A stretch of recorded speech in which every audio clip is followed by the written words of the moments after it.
Welcome to a Asylum Atelier. Welcome to Bed Painting Friday on Saturday edition, where I will attempt to continue with this master copy or copy after Rembrandt.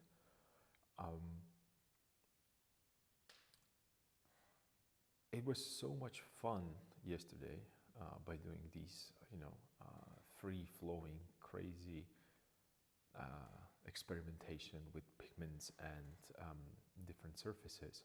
So I kind of, I don't want to say unwillingly, but I felt like I want to continue paint. I want to continue. I want to see how far I can push this particular painting. And I came to an atelier today. I sat down and I immediately started to adjust and compare and contrast, and I decided, okay, so let's just continue painting with this today, even though this is not Bed Painting Friday, but why couldn't it be bed painting every day, right? So before we start, I just want to remind to everybody that this is not, do not watch this video. That's what I want to say. This is not really a video for you to watch. It has literally zero entertainment value. This is more about that painting discourse, about that, exploration and learning and finding and searching for better painting. My medium it's painting, but you can be a writer, you can be a sculptor, you can be architect, you can be a musician. Rules about art, or rules, lack of rules rather, I should say, about art can be applied across all these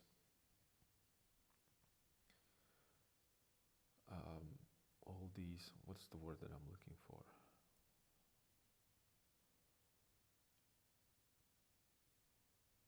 Branches of art. I don't really know. Well, what I'm trying to say in other words is that please join me on this endeavor, because that's the only way how to really truly enjoy painting or creating art.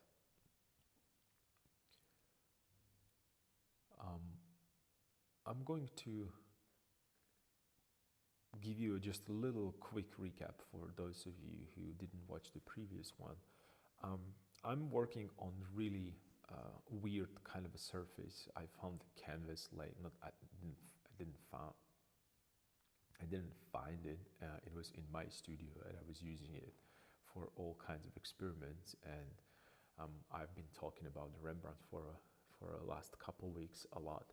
So I decided that there is a orange reddish kind of unwanted piece of MDF board.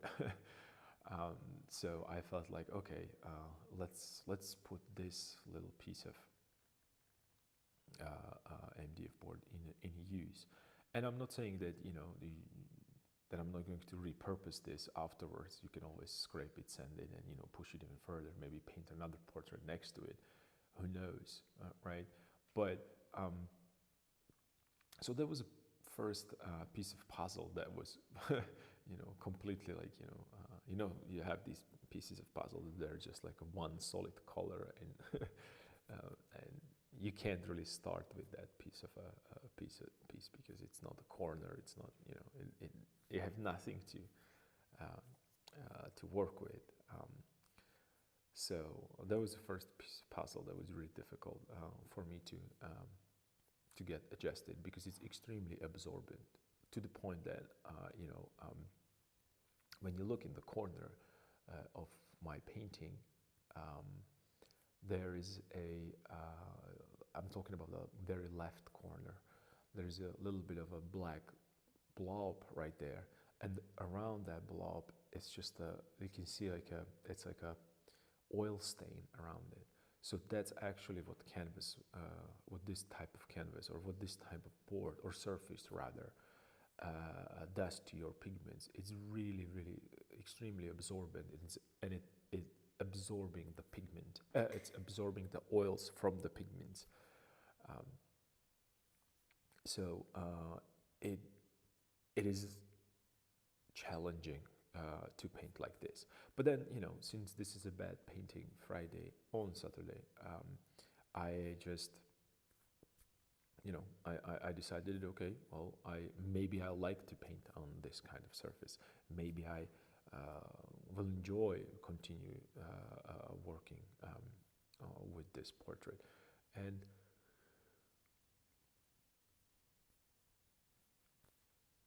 well, I'm not, how would I put this? I'm not necessarily against this kind of a surface, but it definitely threw me off a little bit, because it requires me to really, really focus on, I don't want to say a precision necessarily, but it's really difficult to manipulate the paint once it's on the canvas, especially if you work a little bit more thinly. That's even bigger challenge. However, working in pasto was a little bit more enjoyable because somehow the pigment kind of got really, really attached to the canvas, and I could manipulate the paint a little bit more like a clay on the when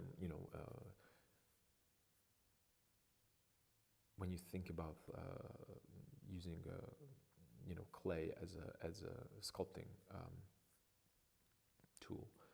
And it was really, well, I don't want to say it was weird, but it was um, I enjoyed it to the point that I want to continue today to explore how much and how far I can push it, because a paint, it's not dry, but it's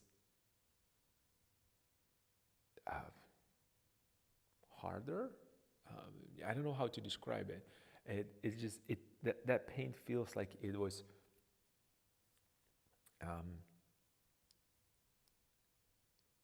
it's not as fluid.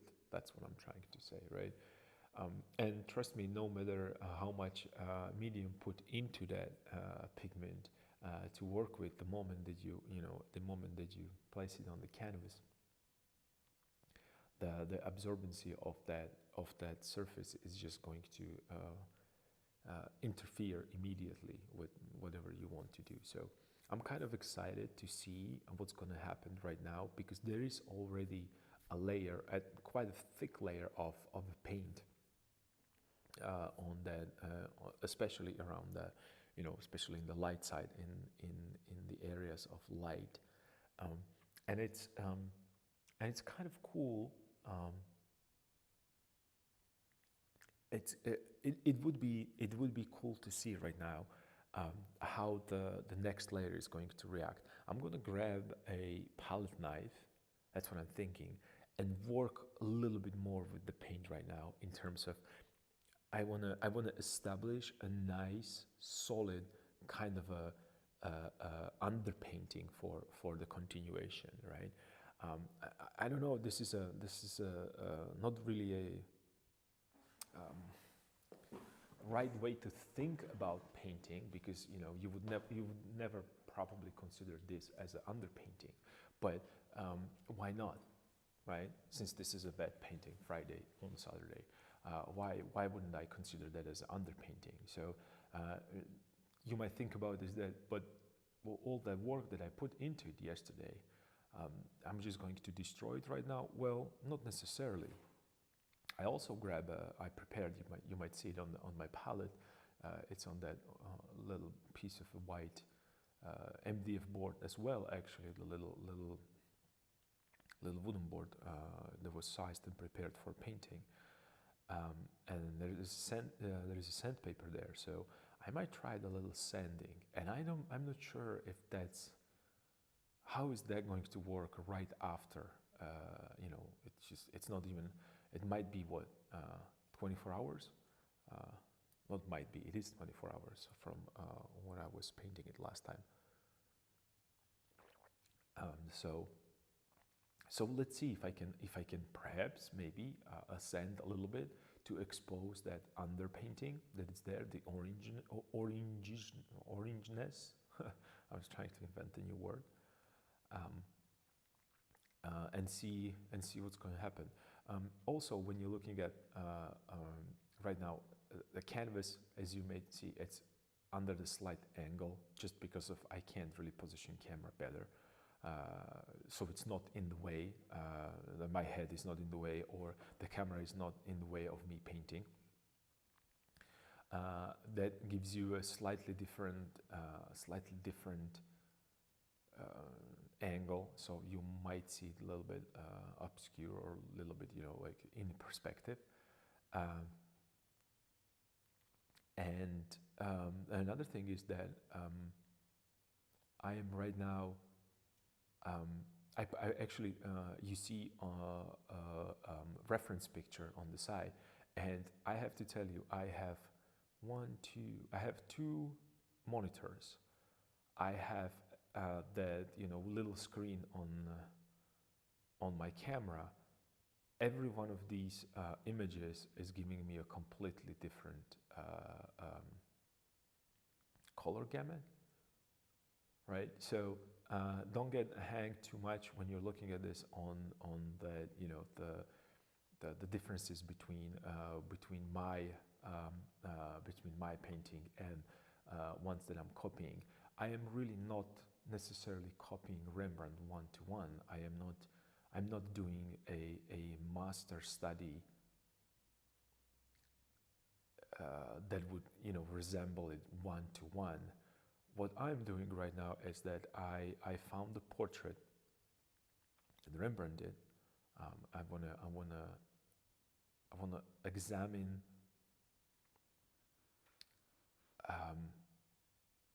edges. I want to examine the composition that he chose, and actually not even the composition. What I'm looking at, or what I'm thinking about, it's how that, how the way you paint can help or destroy your composition, right? Because I talked about the composition last Saturday, I believe, and about the portraiture and how Rembrandt, doing everything that he possibly can to create these beautiful variations, so it's not just a cutout. So that's exactly what I'm practicing right now. I'm not really interested in perfect accuracy, because I don't think I would ever be able to, paint it one-to-one with the Rembrandt. That's insane to me, even think that way. Probably it would be boring for me as well, and that's not the goal for this. I'm working on the really unusual surface. I decided to use only limited palette. I'm not even actually, when you watch the previous video, I didn't even do one measuring line there. Like it was purely shape based and shape driven. And I would go even further. It wasn't shape driven. It was specifically driven by the comparison between white shape and the black shape. I want to make sure that it's not about dark and light. I mean shadow and light. It's about white pigment and black pigment, or white value and black value rather. That's even better. You remember I was talking about that Frank Miller a lot, and his the design qualities and compositional sense, and the kind of a visual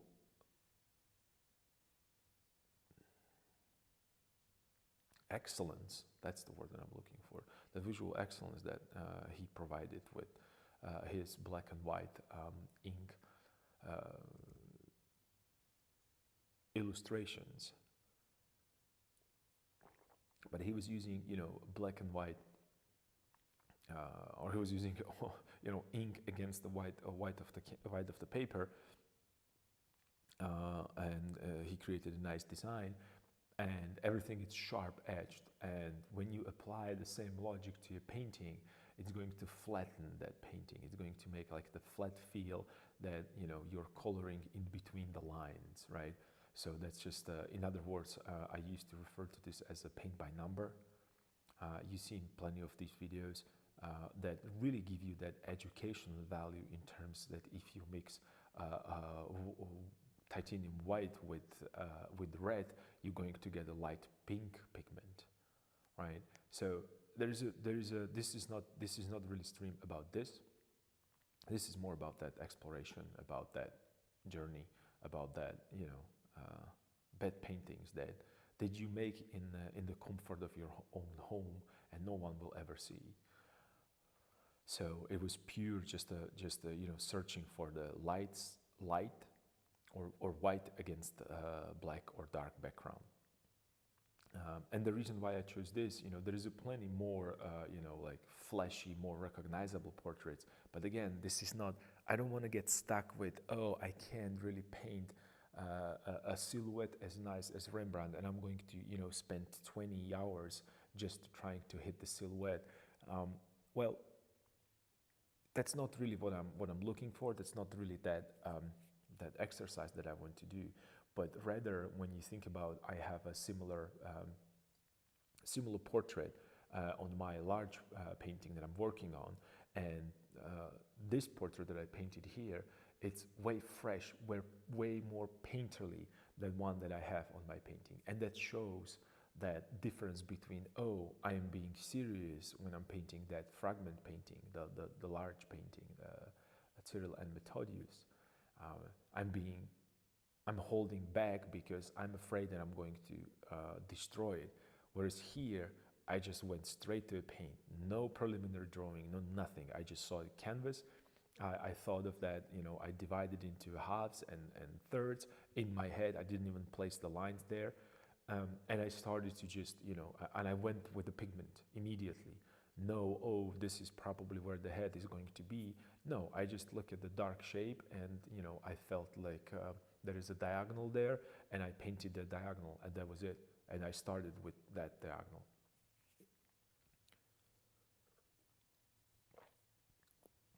So, and then comes even further that, you know, I said that I am going to paint light. That means that, you know, compositionally I'm thinking about that those light areas and how they interact and the hierarchies in between them.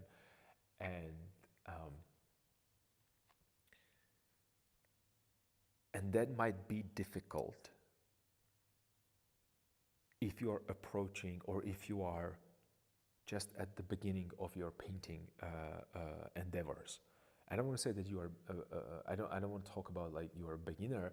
I'm saying that, you know, if you're not familiar, let's say, with anatomy, and that's why I have a skull right next to it, because I still refer back to anatomy,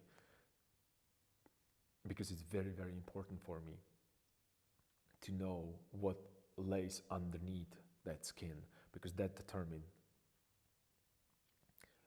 you know, that might determine even when you're thinking about the forms, whether it's a soft, slowly turning form away from us, or sharp, abrupt, like would be with the bones, compared to muscles, and then in between when there are tendons, right?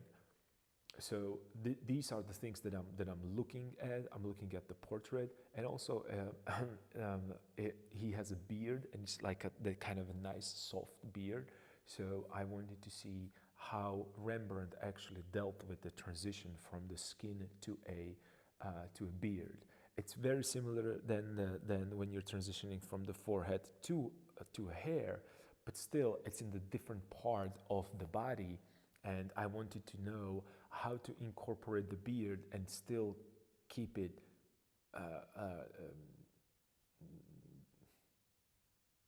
how would I put this? Still keep that underlying physical structure, the underlying anatomical structure of the face, of the jaw. So that's something that I'm really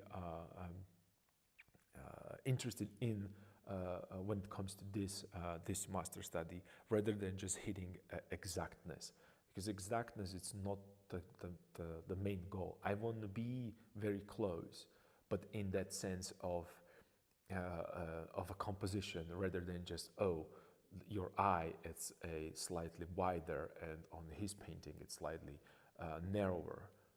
That's not really what I'm concerned about right now at this moment.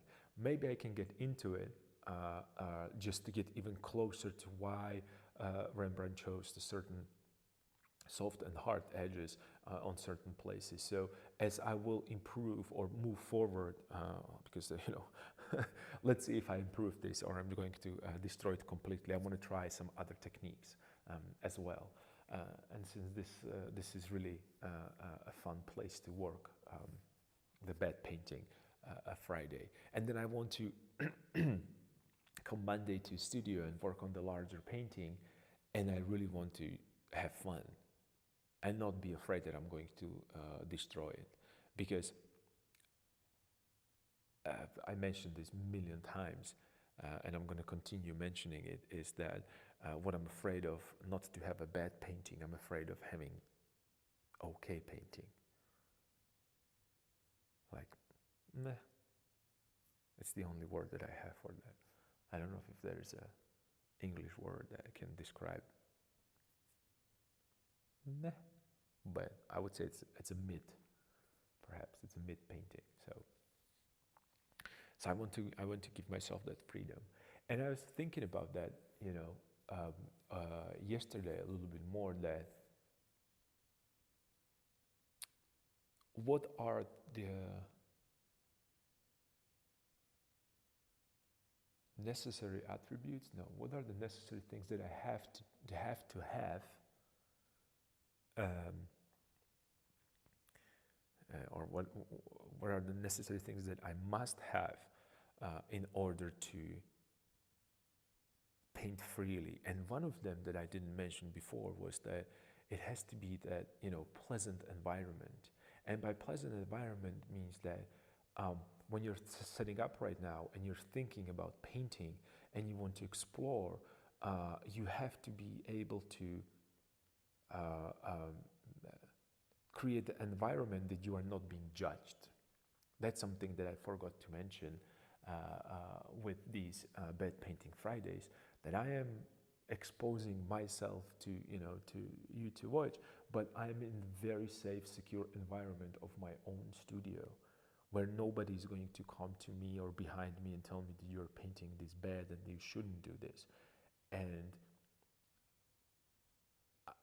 I haven't had that feeling while I was in the school, and I struggled or in under the master in the atelier, and I struggled with that.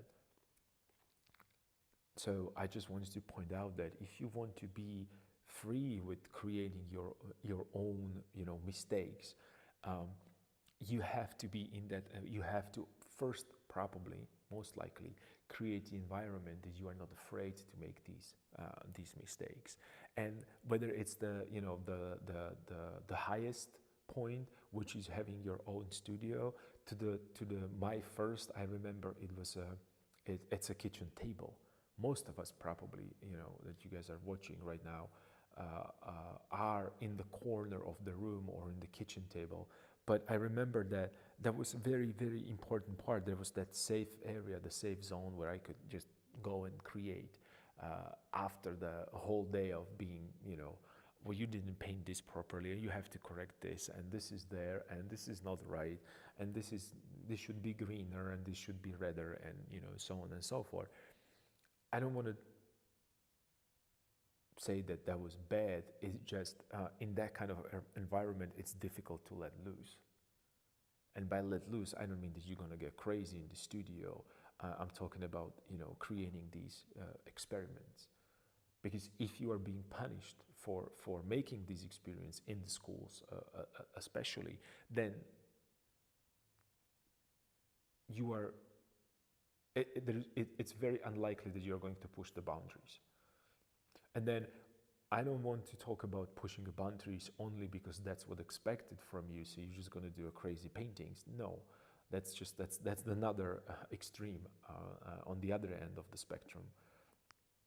No, this is more about asking myself, so what if I place this brush stroke not horizontally but vertically, right? What if I, instead of I don't know, sharp edge, I will create the soft edge right here? What if I, instead of drawing and then painting within the outlines that I so carefully drawn for myself, I'll just go with the paint and I will push paint left and right, depends on where it's supposed to be. That kind of explanation is or exploration rather, that I am talking about. So let's see how far I can push this, and more important, how far you can push yours. Let me see. So like I said, I'm going to push this little further, and perhaps I will start with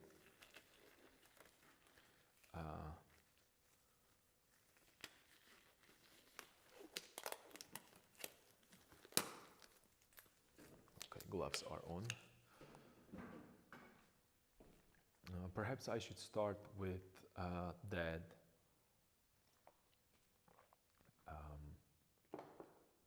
palette knife and cleaning up the surface a little bit. Perhaps that might be that might give me a little bit like a, you know, like a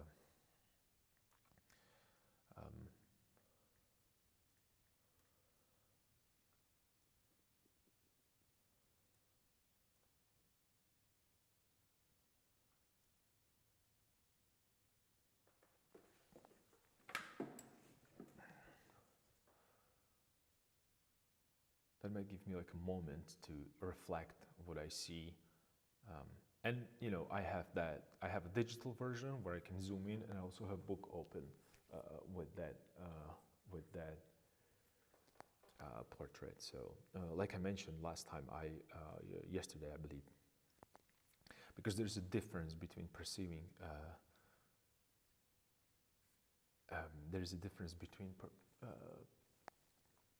looking at the screen where the light is coming from behind, and then looking at a book where the light is being reflected. That's what I wanted to say.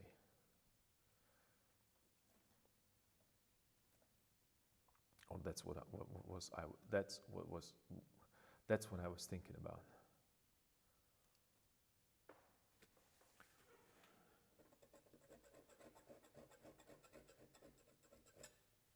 It seems like the top surface, it's fairly dry, but then there's a bottom.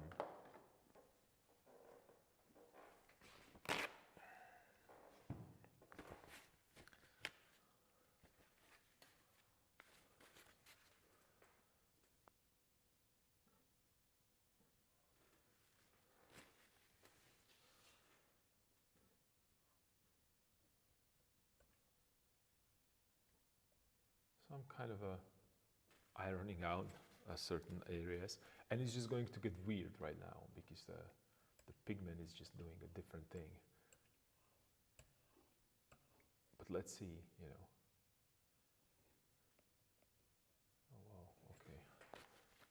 All right, not bad.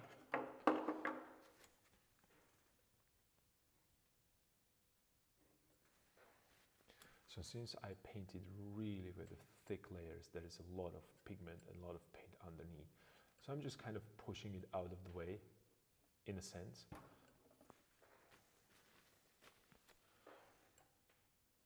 And I'm thinking about this right now, that, you know, you might be asking, why did you paint with all the texture when right now you're just pressing and pushing it around? Well, because I want to make decisions right now. Where do I want to have these really thick and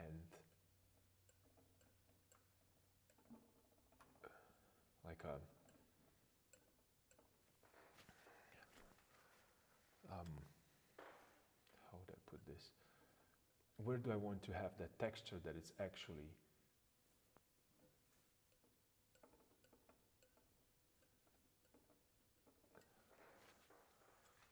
important, and where do I want to have like a smoother version. And it's completely, it's completely different kind of and it gives different vibe to a paint. Something that you can't really achieve only with the brush. It's really strange. Maybe I should zoom on it to show you the difference. Let me see if I can zoom in. It's going to be really ridiculous.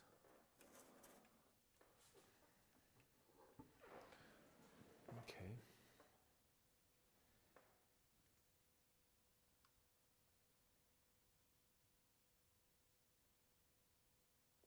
So I zoomed in as much as I could. And right now, this is underpainting that I have there. It looks really, really strange, and it's hard to even describe that randomness that it was creating there. So when we were talking about these happy accidents, right? And really, this is not necessarily what I see when I'm looking at it. There is a lot of reflection that goes from outside of the window. It's just that it's the nature of working with the natural light. You can't really control every aspect. But when you look at it, you can still see paint that it's not actually dried. And when you're looking at the portrait, then you see the photograph. And right next to the photograph on the left side, you see these little patches of still wet pigment. It's interesting to see that there was some kind of medium there that prevented it from drying out completely. And I don't know what was it. So this is what probably it's going to drive all the conservators and restorators crazy. But that's what it is. And right now I'm looking at this part, and you see that there is the paint behave like a butter in the places, and then around the nose and the cheek there is a really pure pigment, and then you go down to the beard where there's a lot of abstract painting. If I were to zoom on one particular part of this painting, and you wouldn't be able to, well, let's try to do it maybe. Oh, I can't zoom closer, unfortunately.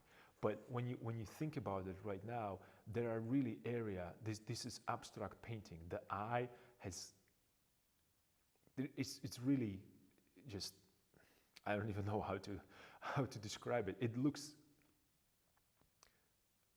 random. These are the happy accidents.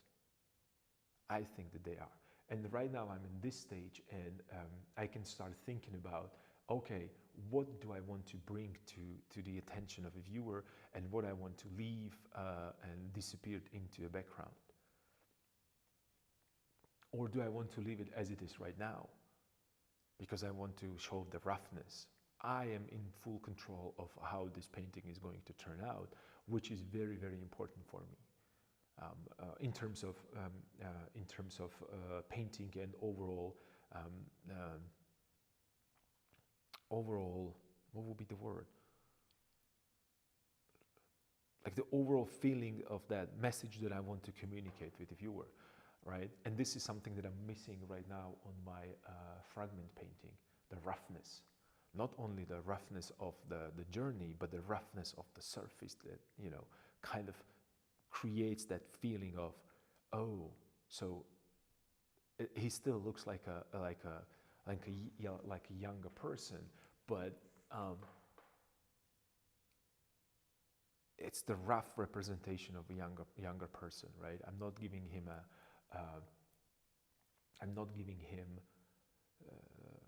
any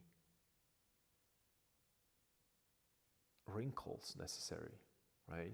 Or I'm not making him dirty, that he's, like he was outside for 2 weeks without a shower. I am making the surface rough because his life choices are rough. And that's something that this is something that I actually observed in Rembrandt a lot. And I think I was talking about Millet before, and the way how he painted before, and then he painted that regular village folk, and it was really thick canvas, and it's a beautiful contrast between nicely, beautifully handled, layered portraits that he did for patrons, that they paid him money to look good on the canvas, in contrast to people that he painted because he felt that that's what he needs to show, the roughness of the life that they have, or they had rather. So yeah, so this is right now that surface. It's really thick, and I can, just to demonstrate a little bit what I meant by using that, and I don't know if it's going to be visible, but let's try. So I have these patches right now of the pigment, and if I were to show, I don't know, maybe some change of a plane, I could perhaps create the change of a plane by actually pushing that pigment there, and it creates that ridge. And there is a little bit of a lighter ochre underneath, so, but it's not mixed together, it's just pigments were laying underneath, and I can't really control them, I can just try them. So that's a little bit more about what when I'm talking about these happy accidents, right?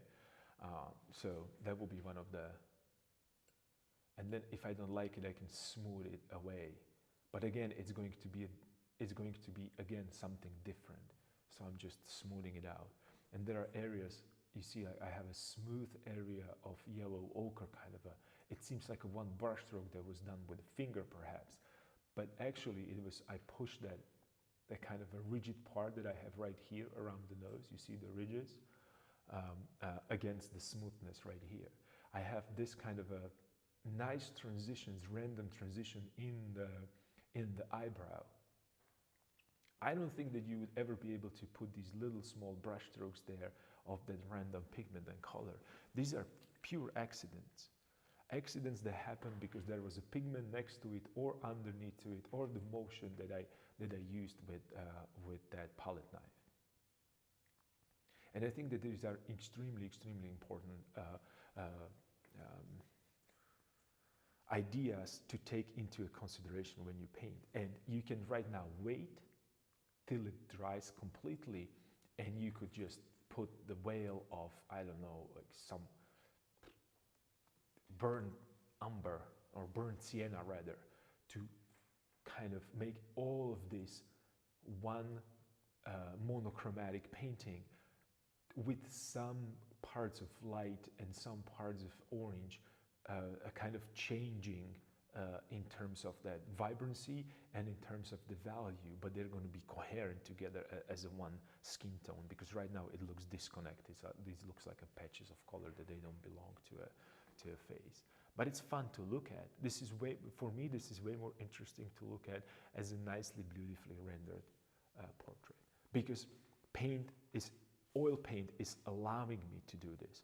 Not taking this into consideration and using it into my advantage, I think I'm making myself a disservice. And you can see that I didn't do anything here. These areas right here, they show kind of like a blue. That's a white. That's titanium white mixed with the yellow ochre, perhaps a little bit of that vermilion, and topped into the dark surface, and it's just naturally create these soft, cool transitions. And by cool, I don't mean that they are cool to look at. They're cool to look at, of course, but they're also cool in terms of temperature. And that's something that help you to harmonize your palette and understand these slight differences. That's why the more you paint, the more you see the value of a limited palette. I wish that it was the other way around. That when you jump into painting, you suddenly, oh, I need to do a limited palette painting. And I feel that you're getting more and more inclined to a limited palette as you progress with your skill. right? Because when you think about it from the point of view of you know, like the absolute beginner, you'd be like, okay, this is cooler. It's kind of a bluer. Well, I'm going to grab the ultramarine, and you're going to throw away all your relationships. Here I know I have only warm colors, warm pigments, and the only cooler aspect that I have is a black, and actually titanium white as well. Because no matter what I do, no matter you know, how I approach this or how I look at this painting, the moment I add white into it, it's going to cool down or desaturate the pigment.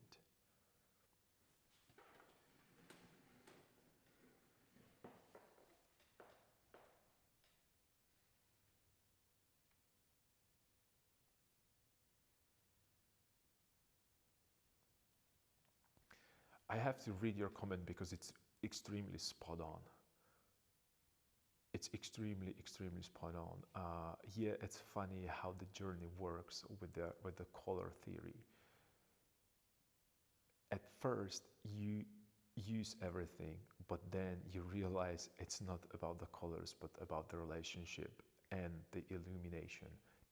That's exactly what it is. And you know, you use the proper explanation to that about the illumination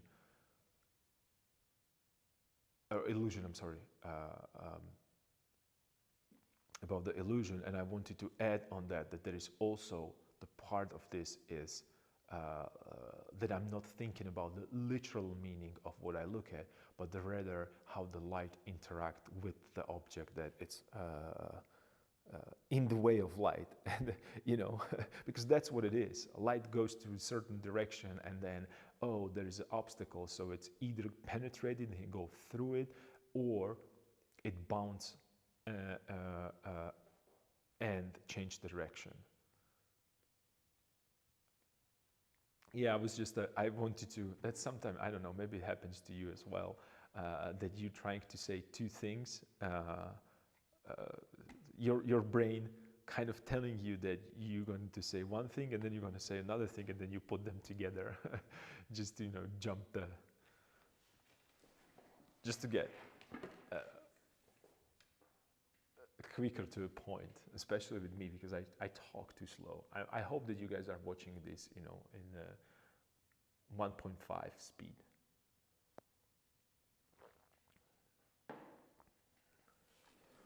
I would be probably the worst professor in the history.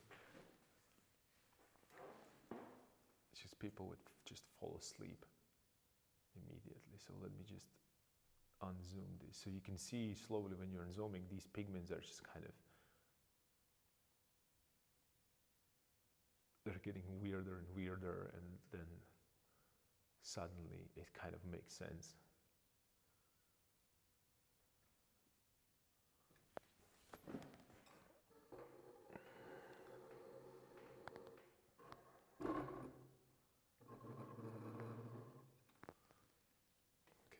Too much, you're not going to be able to see it very well.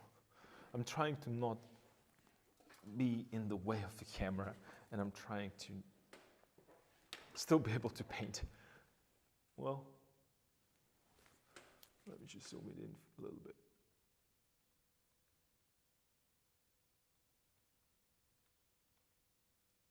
Okay. So I'm playing with a, you can't speed it up, you're watching it live. Okay, well, that's a clue for me that I should start speaking a little faster.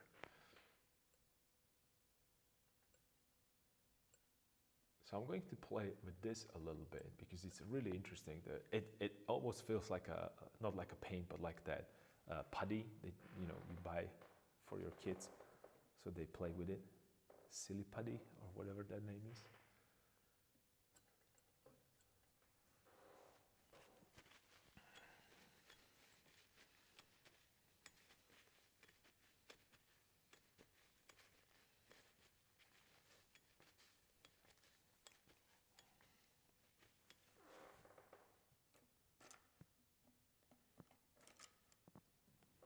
I know that you're joking, but it's funny, right? It's funny how slow I speak.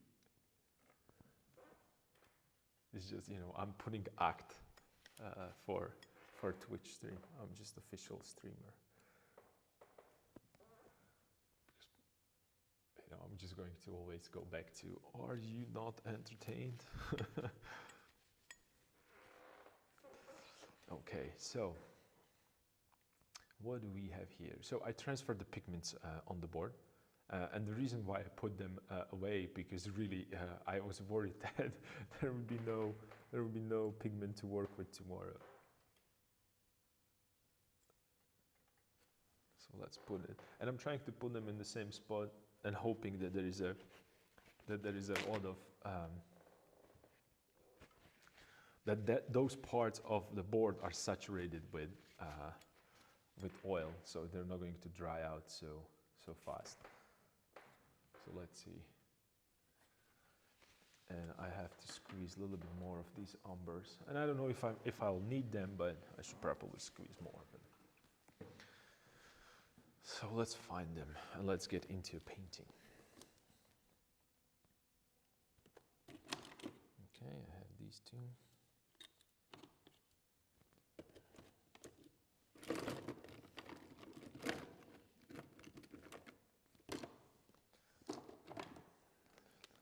So I'm going to do a same thing, Maybe interesting exercise would be if I would change the pigments, but since I don't really want to go that far into exploration, I'm just going to use the ones that I used before. So I'm going with the vermilion, I have a yellow ochre, I have a titanium white. Those are like my go-to pigments for now. And I'm going to use that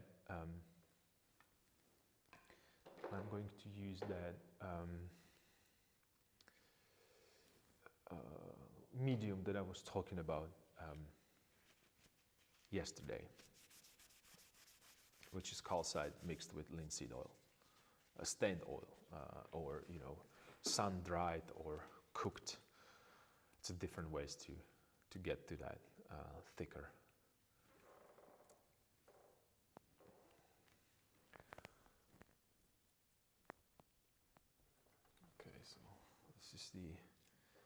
This is the raw umber from one manufacturer, which is like really green, and then I have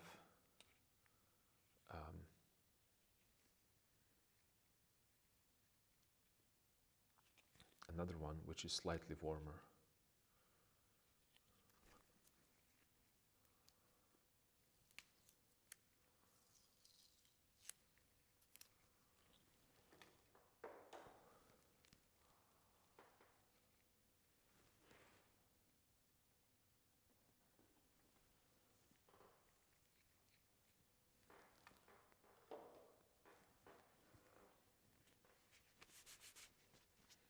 I remember that the first time when I realized that blues are pigments are different from a different manufacturer was when I get with ultramarine. There is like a French ultramarine and then Italian ultramarine, I think, or I'm not sure right now. I don't remember exactly the differences, but one is a little bit more leaning towards green. So when you mix it, when you mix that ultramarine with red, you're going to get desaturated, kind of a muddy, not necessarily muddy, but desaturated purples. And then, but on the other hand, you get really, really rich, vibrant greens when you mix it with yellows. And the other way around then is the other ultramarine, which has a little bit more red in it. So when you mix it with the red pigments, it just turns to a beautiful, beautiful, rich, dark, and very saturated purples. So that's why I have these little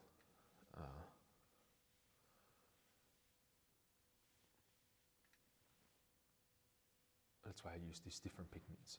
And when I was in the academy, like I said, I used to use different pigments, but not only in different pigments. For some reason, I was forced to always use the palette and pigments of the instructor there when I was in LA, which was really frustrating from one point of view, but then, you know, important today, because I remember that I had a classical painter, tonalist, like the follower of the, you know, French 19th century academy, Charles Bargue, that kind of you know, the plates that you have perfectly, you have a side size, you have to draw and measure these angles, which is extremely beneficial for your, it's like a for your brain, that you can really quickly decipher the shapes and the positions and, you know, sizes and mistakes in that regard. And there was one incredible painter that helped me with that, and there was another one, and then we had a palette was organized, so it went from light to dark, and it went, you know, white, yellow, red, blue, green, so on and so forth, right, in the color wheel. And then I had colorists, also classically trained, but inclined into a color, and his palette was based on warm and cool. So he had yellow, that it's, and he didn't even refer to them as a warm and cool. He refers to them as I have a yellow that it's like a, I don't know, like a cadmium lemon that was leaning more towards green, and then you have, I don't know, cadmium yellow medium, which was leaning more towards red. It was almost like an orange already. So he had both, and when he was mixing, I don't know, when he wanted a brilliant orange with a lot of saturation, he would pick the one that it's closer.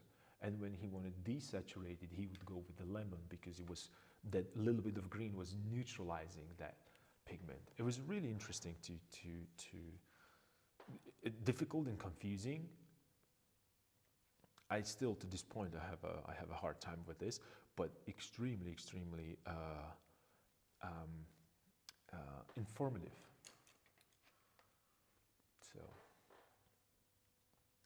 So what I'm going to do right now, I'm going to push that, you know, because there's that shadow that I can't work with, and also you can see around here, which is annoying, those are these patches.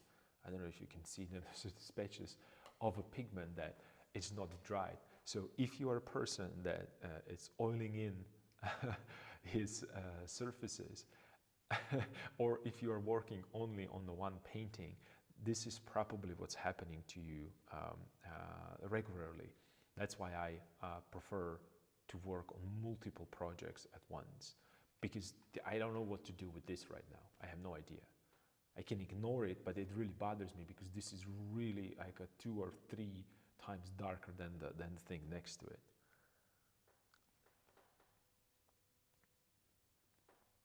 So let's see. Maybe I could oil it in. Is something going to happen if I do this?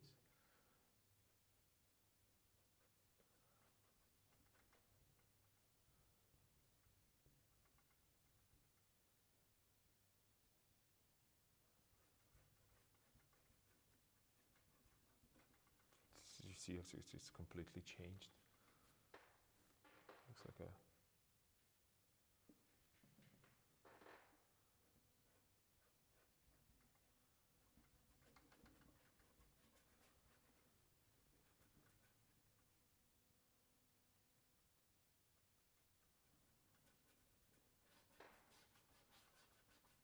This is crazy.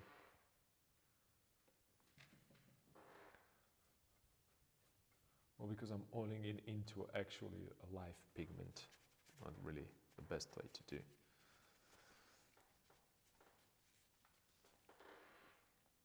But there's just really, you know, there's a really difficult task to manage the values and adjust the values properly.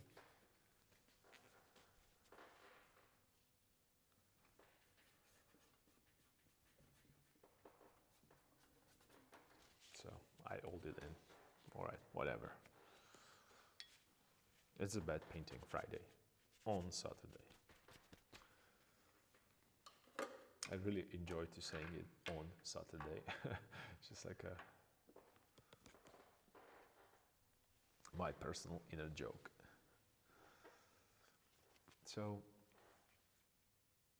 I still feel that, not still feel, I need to address and the reason why I'm oiling it in, I need to address this shadow that is right here.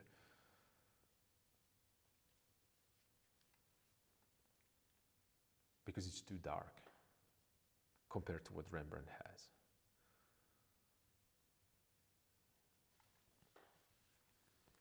Yeah, what a bad Saturday. You're absolutely right. What a bad Saturday. I feel like, more I paint, the better I feel every day about the world.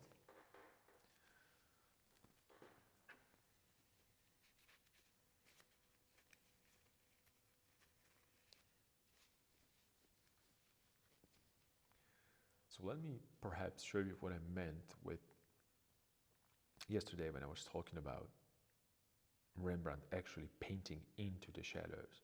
Because when you look at the portrait that I have right there, I am convinced that he painted that shadow on the face. I'm almost certain that he painted it, that it's not underpainting. There might be some parts of underpainting, but then it looks really, really very much like it was painted in. It almost seems like it looks like the pigment of the wall behind, but that's not even close. The shadow is 2 or 3 values darker than the background. It's just because it's surrounded by dark values, it's just seems that it's that light.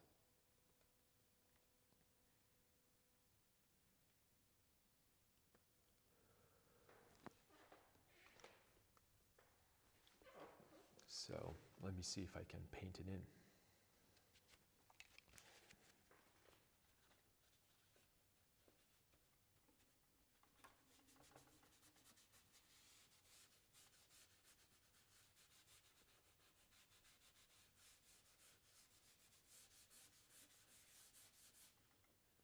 Yeah. This was a really good idea with that paper towel, because I have a lot of lint there and dust. Never mind.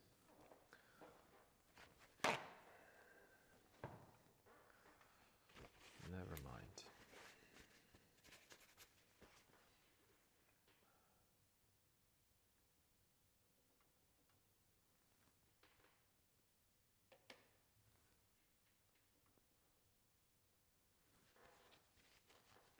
Might be way too light, but I'm going to use it anyway.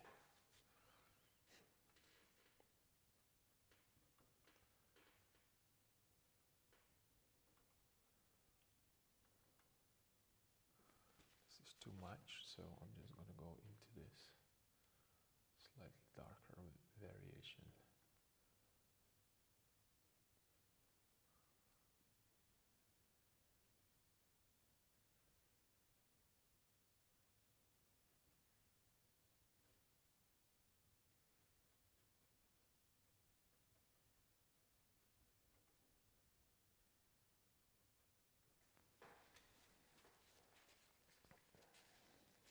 And since I made this a kind of a greenish, warmish area, I have to go and add a little bit more into the background, because I wanted to feel like the background is reflected into that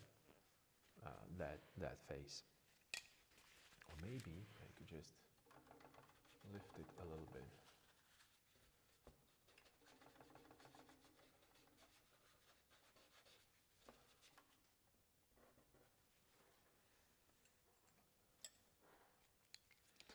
And again, I'm not going to go into the hair with that pigment. I'm solely focused on the face part, because that's what it is. And actually, it's only here that seems like it was really painted a lot.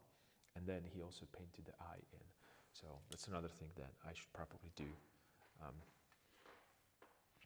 right now.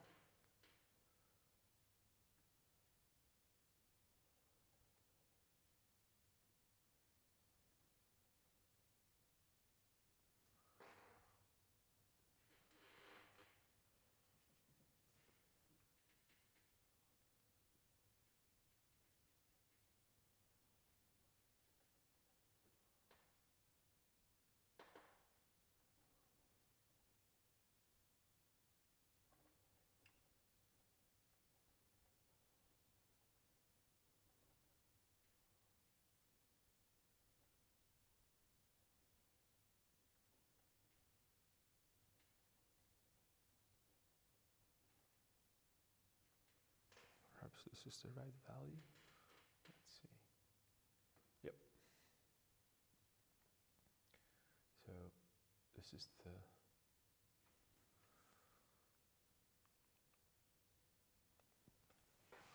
let's get a little closer to the camera. Okay. And also I see a little bit right here. This edge. So remember, it's kind of creating the only dark areas in the Rembrandt's painting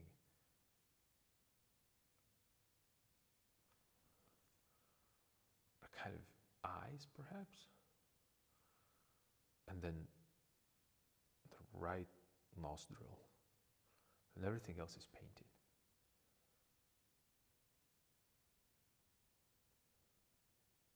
So I'm just going to adjust this a little bit. And I see a little bit of here.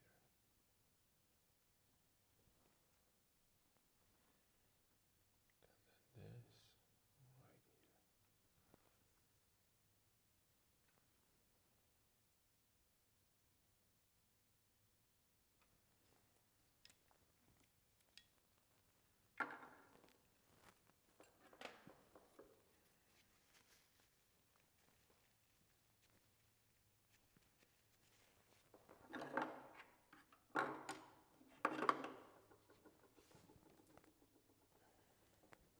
here.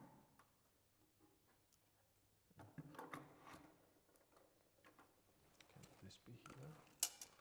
This can.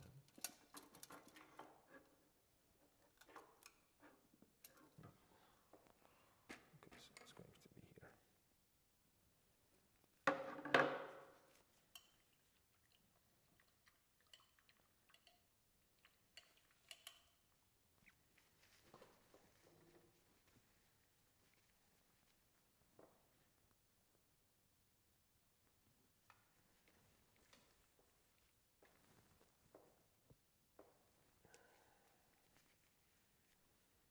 Okay, I'm focusing right now on that eye, and the reason why I'm focusing on that eye is because I want to create a symmetry that it's missing right now there.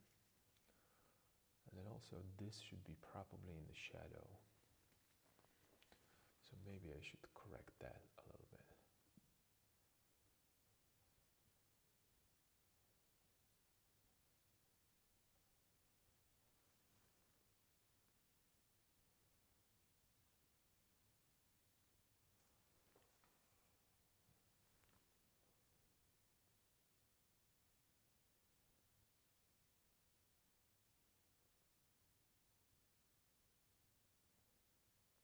So I'm painting into a shadow right now.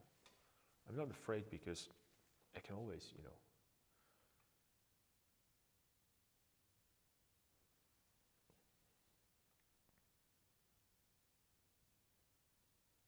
do these adjustments as I need them. Because when you really look at this portrait, Rembrandt actually painted also that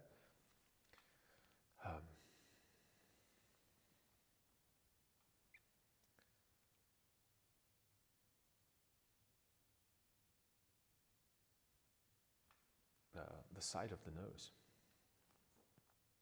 It's quite visible in this area that he painted it in.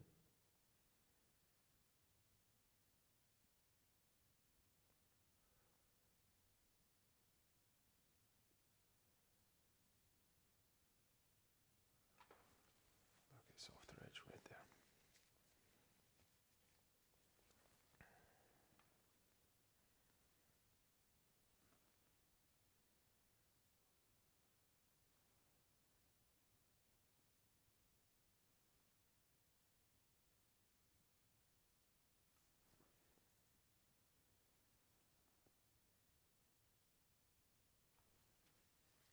And then I really, really enjoyed these little patches of light that Rembrandt created.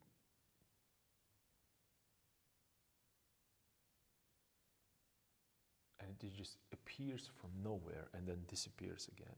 I mean, you can see clearly that, there is a streak of light that is going this direction.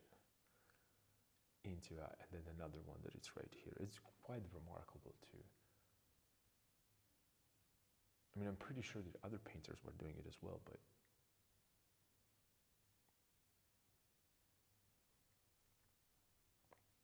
I like his way the most.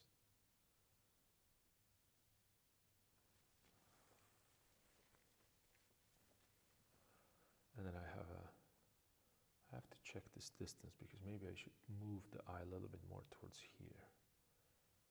So this would be a little more here, right? Because I'm looking at the distance right here, the eye, the nose, from the nose here to here. Okay, and then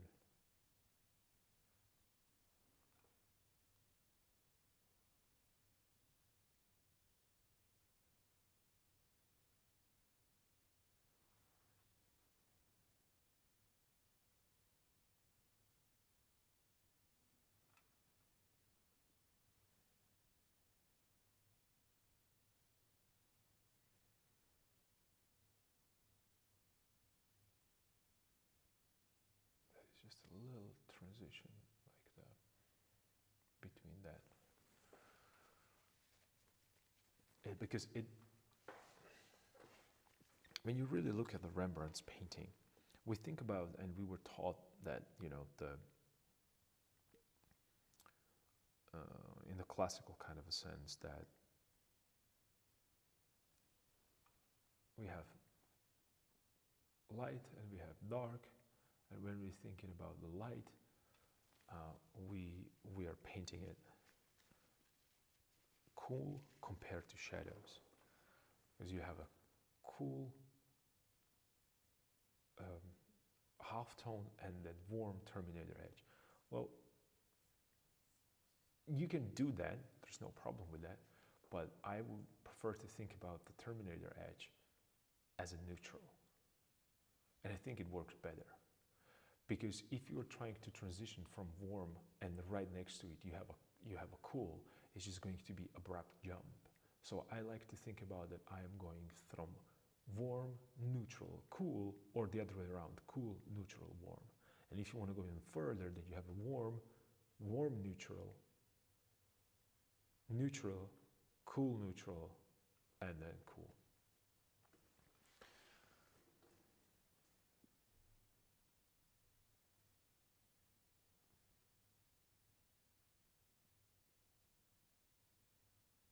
And then you can start working with the lost edges, found edges, and then this form right now, when I'm looking at it, I don't think that you can see it, but this form turned really slowly into that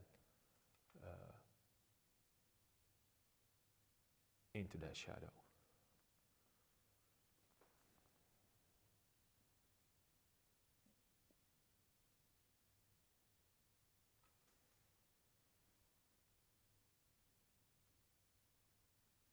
I think I'll have to bring I don't have a burned sienna. I think I need a burned sienna, because I can't get really, really dark, warm pigment.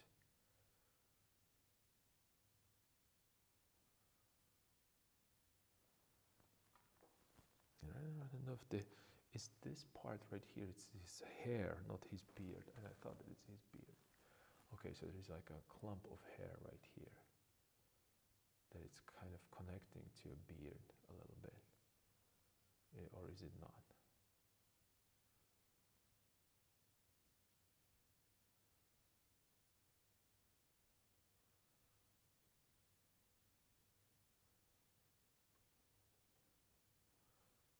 So since I don't have that burnt sienna, I'm just going straight with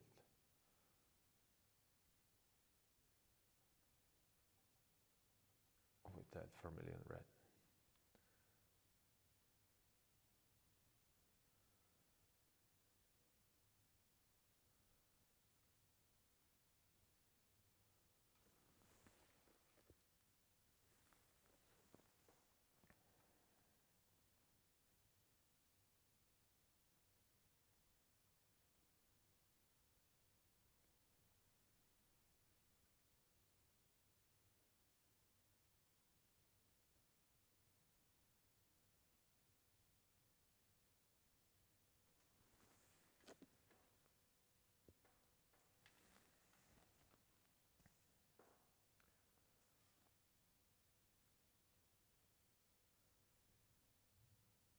the reason why I'm doing it is because I know that I can then come here into this area with like a dark umber or mixture of darker, you know, the more potent, or more potent, the darker, more saturated.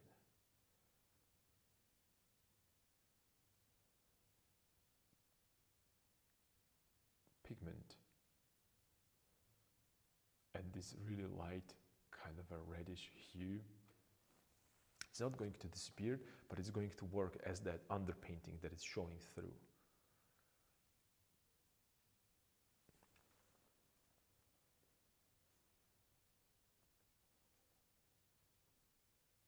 That's too light. But it needs to be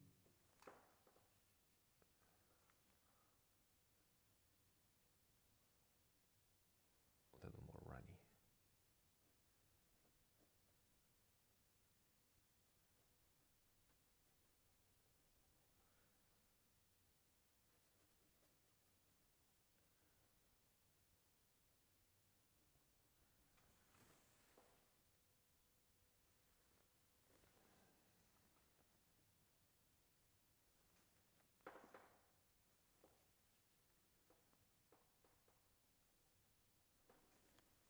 But you have to be careful, because when you start doing this, you're just going to feel that you've thrown away your relationships.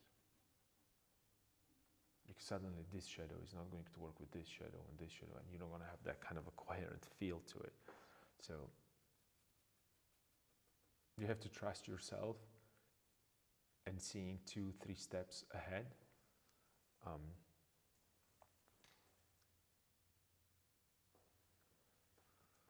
Because there's no way around that.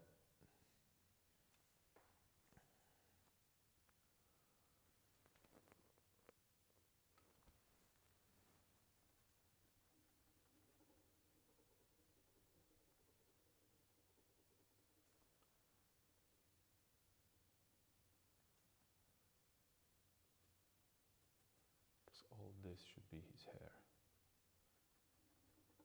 This right here. And you see that this area is completely different in this area, not only in my painting, but also in his. This definitely looks like it's underpainting, and I'm going to try to keep it as underpainting, but this was painted in. At least it looks like it was painted in. And then when it was like this, then he came with a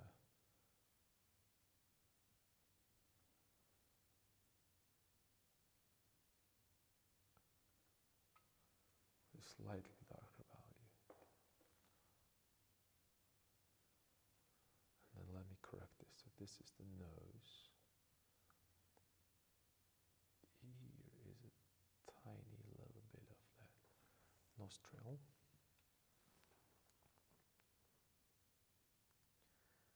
And the ear lines up with the top of the nose. So here and here, this is where the ear should be. And it's also in the angle of the nose, angle of the mouth. And then we have a little bit of a mouth right here that I'm not showing. But that's okay, it's not that necessary right now. And it's kind of connecting with the beard from the other side. So you can see that I'm going with the darker pigment there right now, and I'm just trying to add that underpainting there.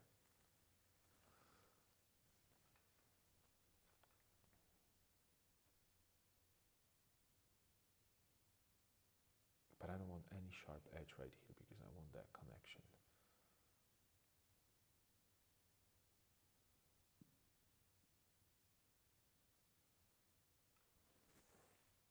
Because I want that transition from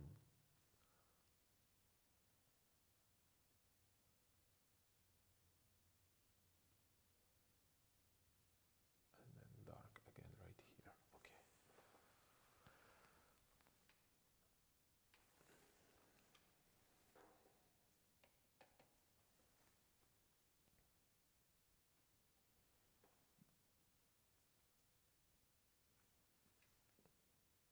And with these darker values, I'm Well, when I'm painting this negative shape, you might think that I'm painting negative shape, but why would I do it? Well, because if I paint negative shape properly, then every other surrounding areas are going to be, you know, properly painted as well. So when I'm painting with a negative shape brush, but I'm focusing on actually adjusting a positive shape from outside.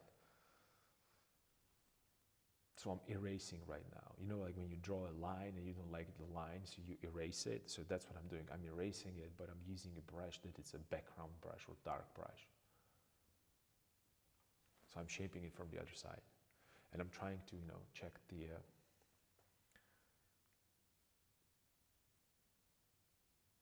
proportions, if they are correct.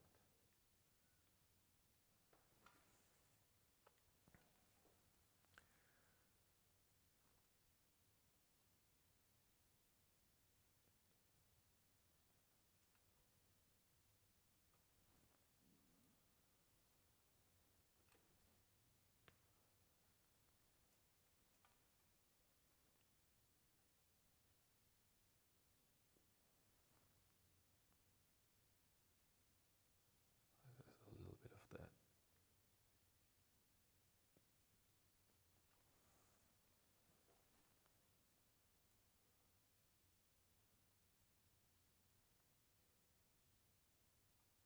A little darker value right here.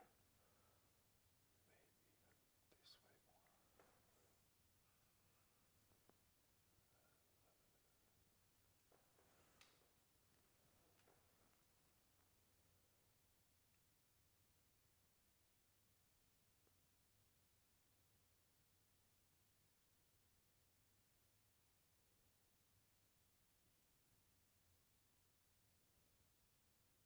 Everything is soft, super soft.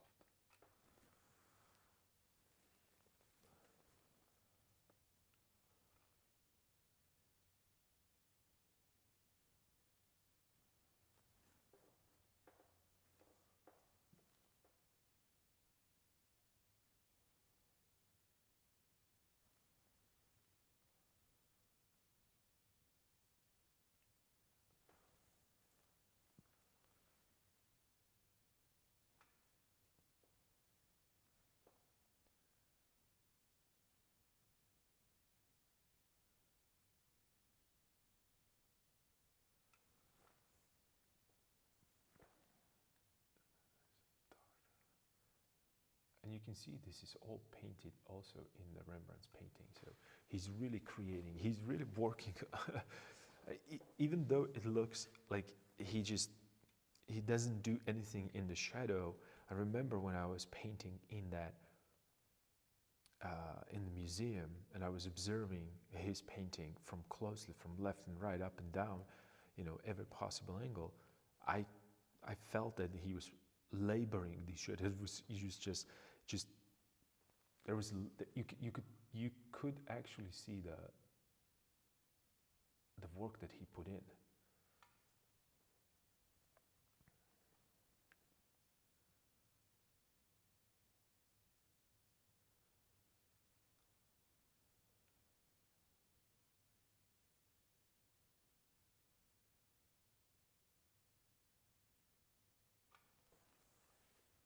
It's just if you are looking at this painting as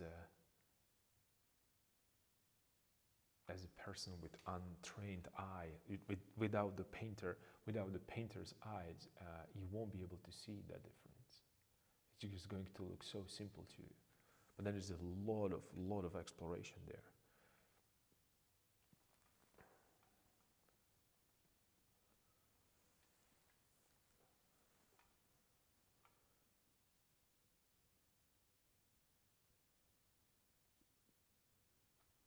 And again, I have to be careful with these angles because I'm, you know, like I mentioned before, I'm a bias towards the certain.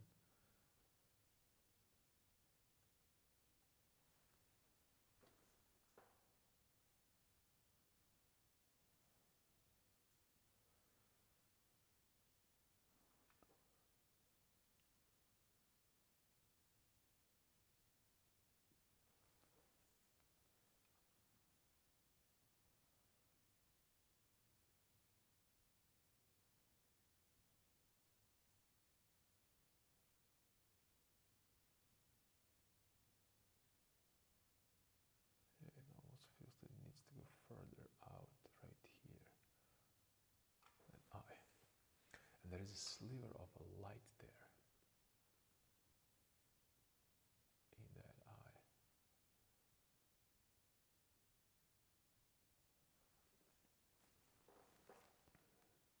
Right here somewhere. Almost feels like there. And there is a little sliver of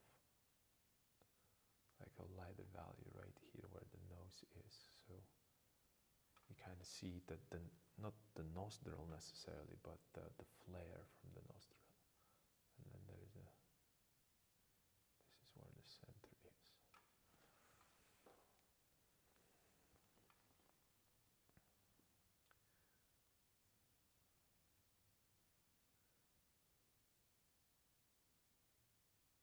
A little bit of here.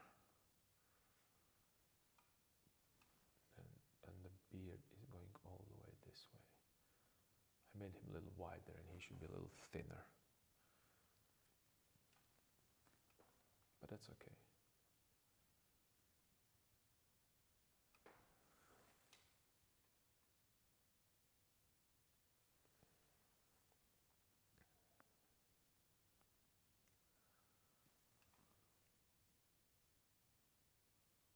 This might be a little too dark, a little too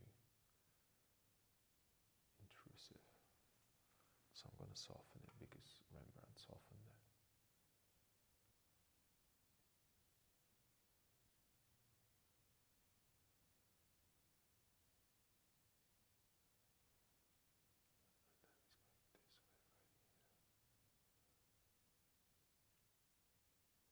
So I'm kind of, right now what I'm doing is that I am trying to make symmetry from both sides.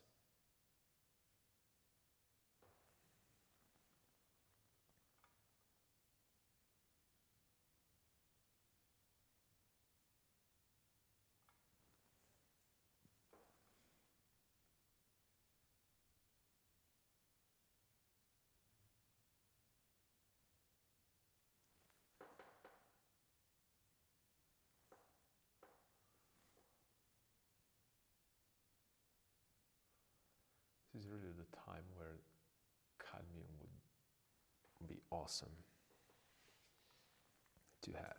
Not that vermilion is not a good pigment, but I'm used to using a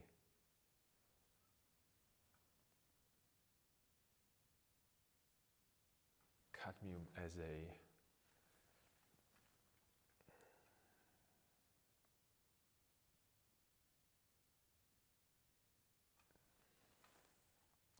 like you have these pigments that are kind of like umbers.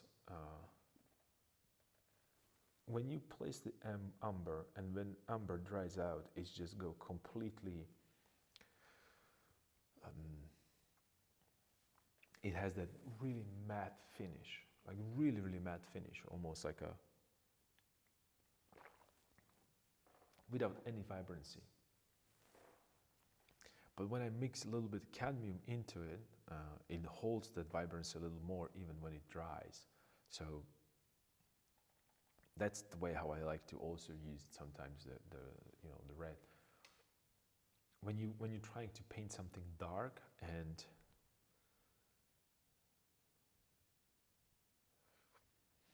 yeah, but it's just you're absolutely right. But I don't want to just.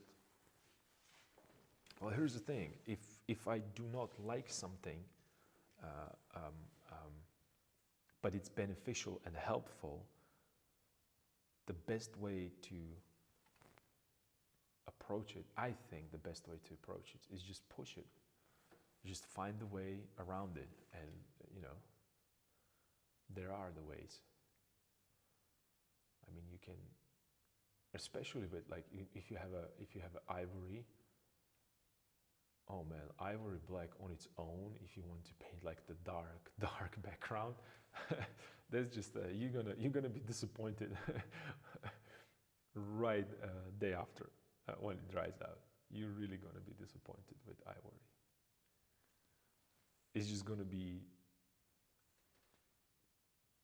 It's gonna look like a dead background. So that's why a lot of painters actually prefer to mix their own blacks or darks.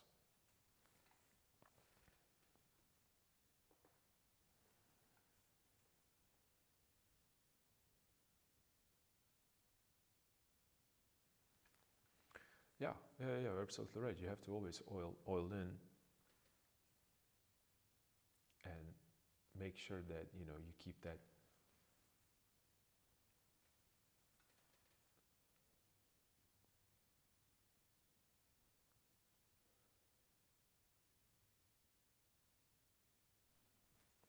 It's a little bit here, and then this goes this way.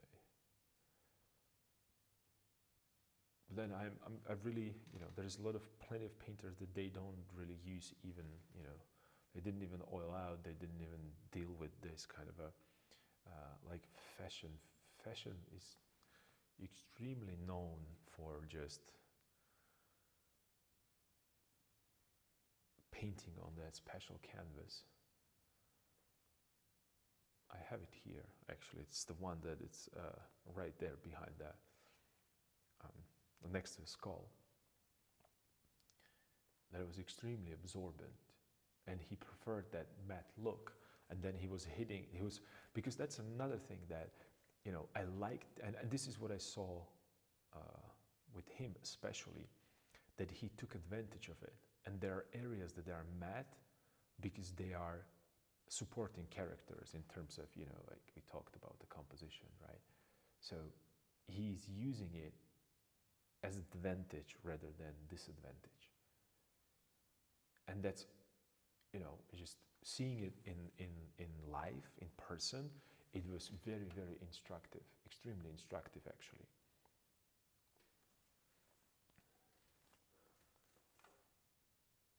But his paintings are, falling apart these days because there's nothing they can do with it because of that technique that he used. But he didn't care. Well, let's just, that's one of these. Oh wow, this is pretty bad. This needs to go. And this needs to go.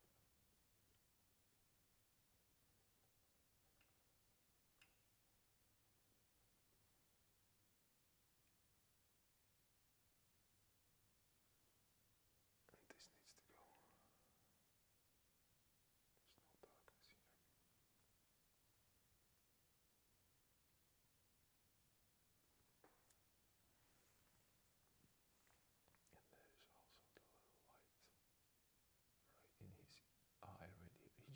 Rembrandt painted a light into his shadow eye. It's just crazy. Why? Because he can. It's just it's as easy as that. Because he can.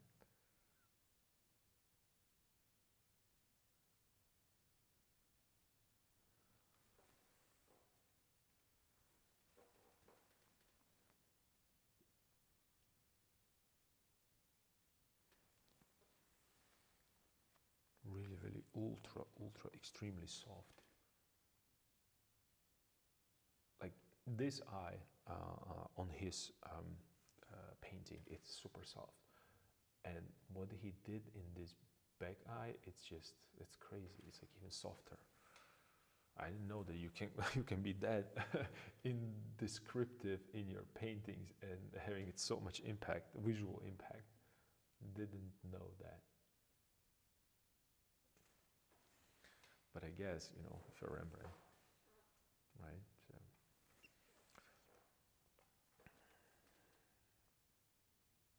Oops. Little mistake.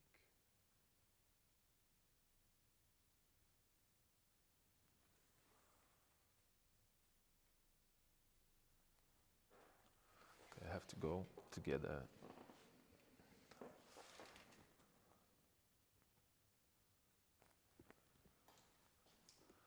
I'm going to get the mirror because I think that the symmetries are off slightly.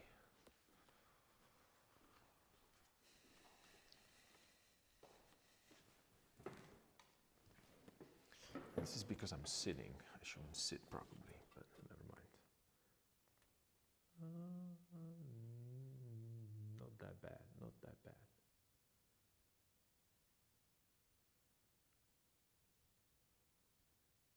This might actually be a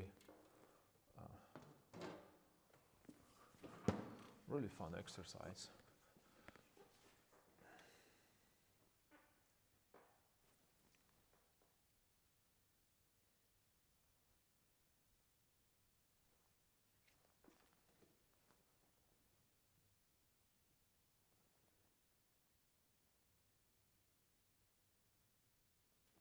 Oops, what do I have on my brush? Lighter value.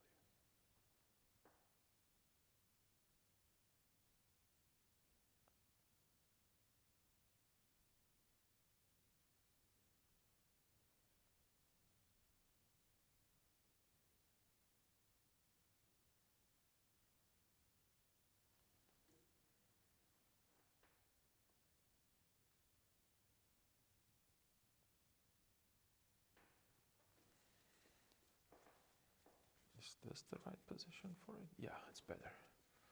It's better. But then I have to push this one right here. That's okay.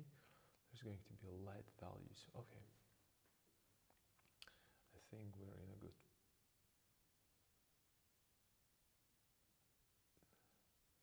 trajectory.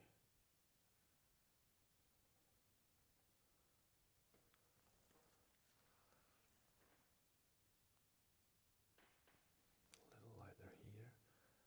And just that little triangle that just described the cheek.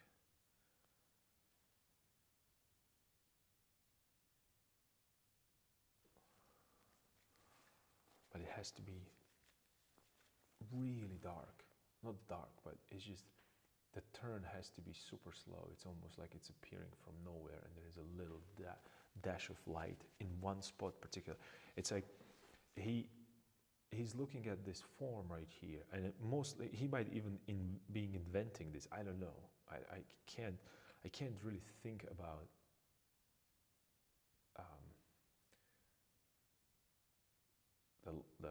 the light situation that would create this kind of effect, but maybe it was just a glimpse. He saw it for a second, he remembered it very well, and then he ran with it.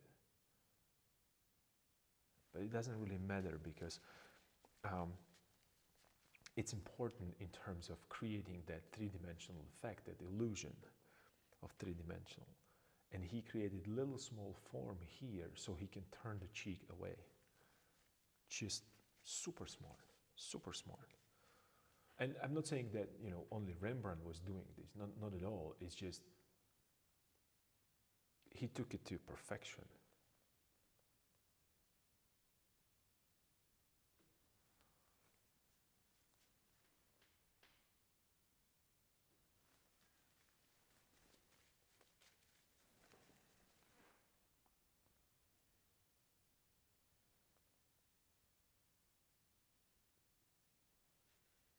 And the soft values, just soft values.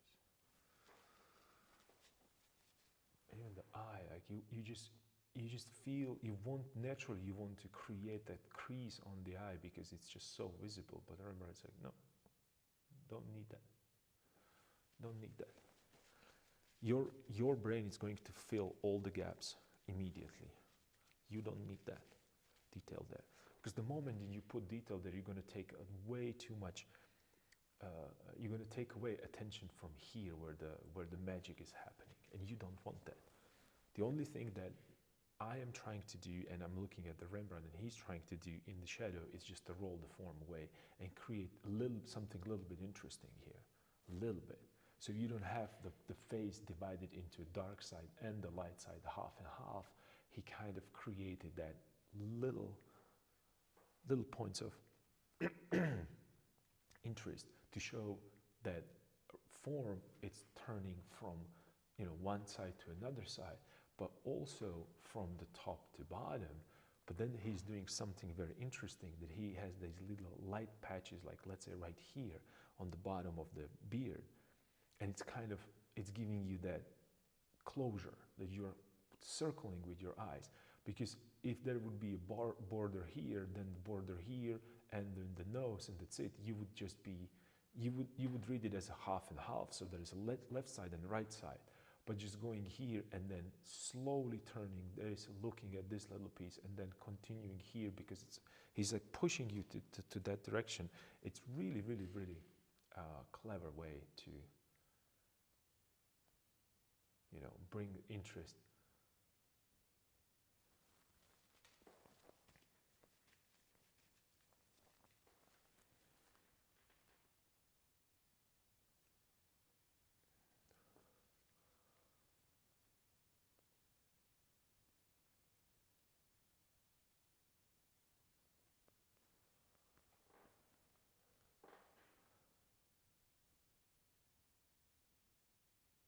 And then also, he's doing it in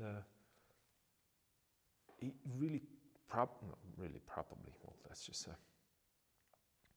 it feels that he considered these things, because it's not only, and then on top of it, in addition, that he rolled the form, he helped this, he also showed the symmetry with this, right? So he's showing that the face is symmetrical, which is remarkable, that, and that's something that, I miss in my paintings, because I don't go into that depth, and I want to. I really do.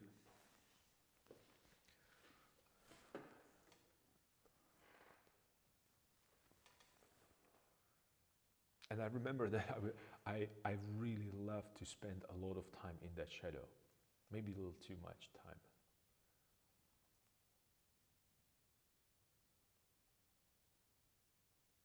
Exploring that dark side.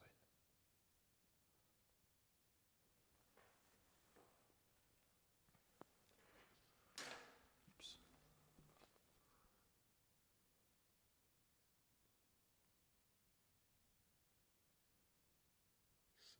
Symmetry. Yep.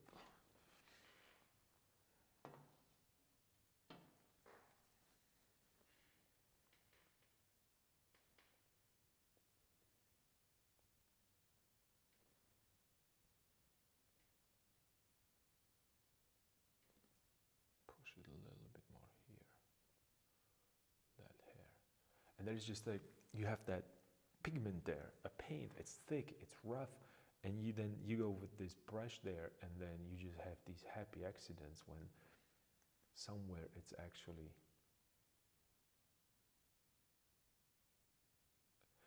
it almost gives you that feel, that vibe, that the hair is actually laying on top of that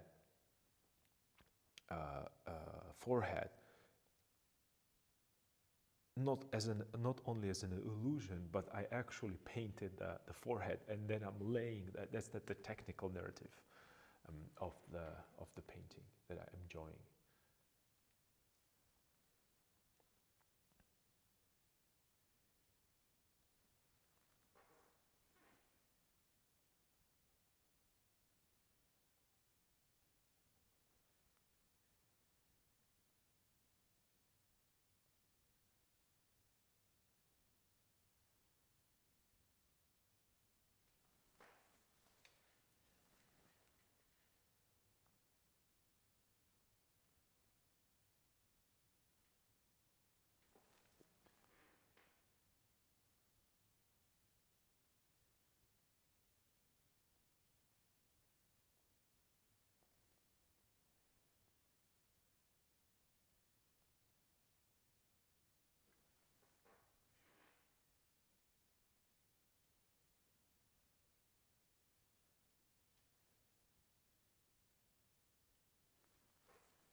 And remember that I'm not repainting this face over and over again. I'm adding to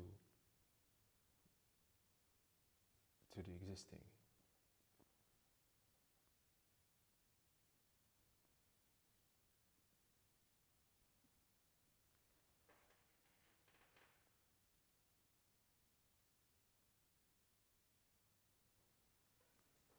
that little sliver there? What's the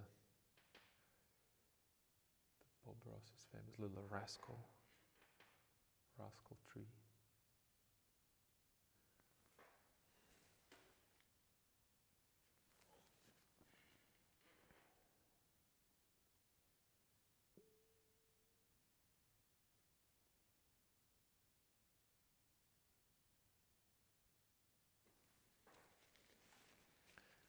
A little bit of light there, cool.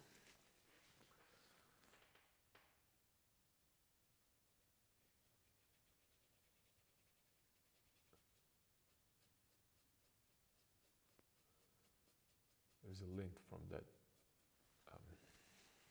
paper towel that I used, so I'm trying to get rid of that lint.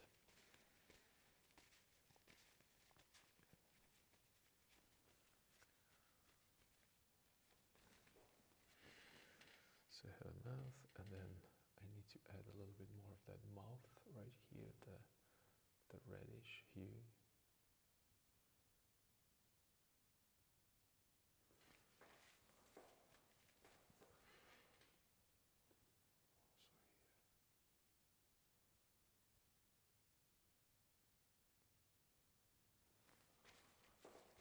This is where the mouth is, and this.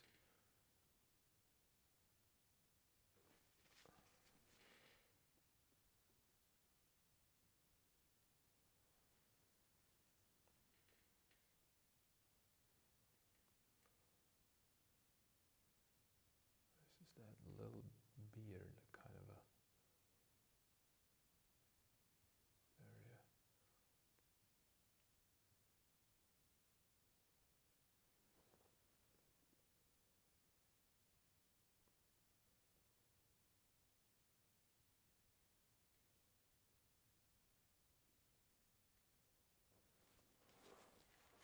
Just a little bit. And then let's get into these light areas a little bit more.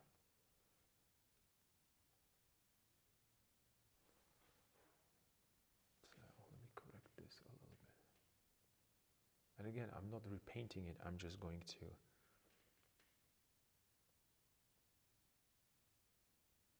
add a little bit more of a pigment there.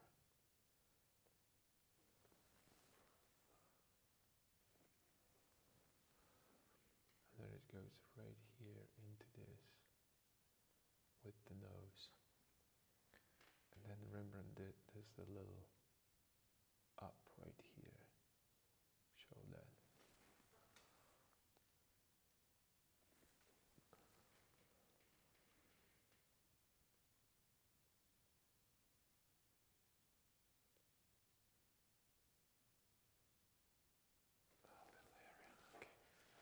To move the nose a little bit. And then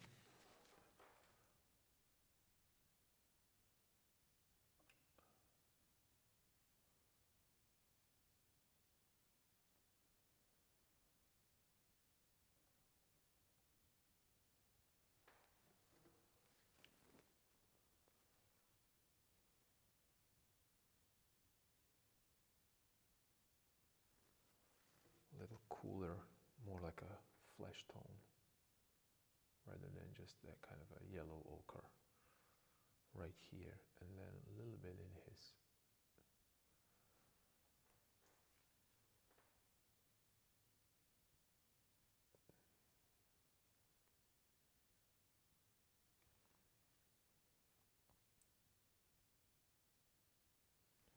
And then it needs to be a little darker, so I'm going to take a little bit of a, oof, that's way too dark.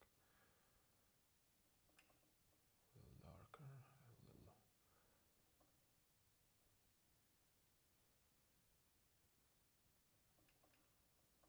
So I'm creating like the slightly more desaturated pigment.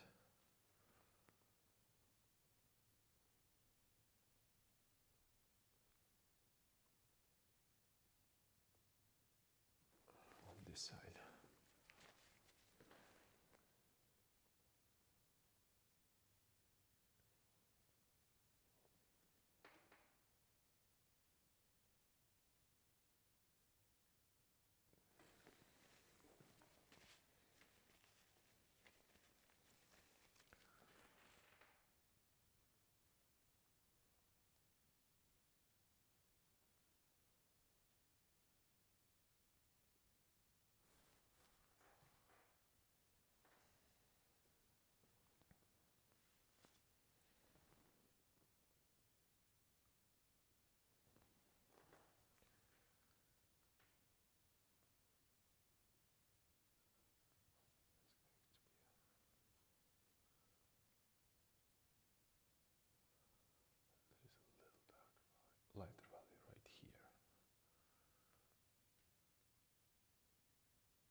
So I'm slowly, building up that.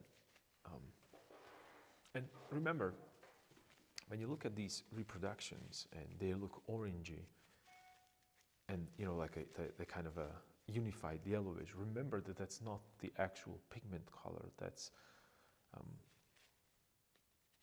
and the most beautiful examples are Rembrandts that they were cleaned, because that's the yellowing of a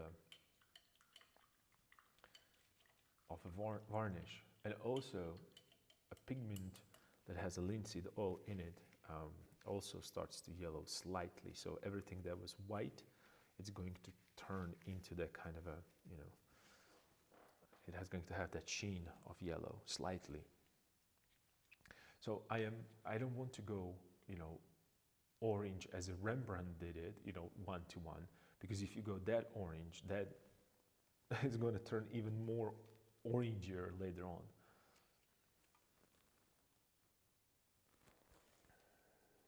So you should take that into consideration always. There is a beautiful example, I think, of pigments that they were, or paintings from the same painter that they were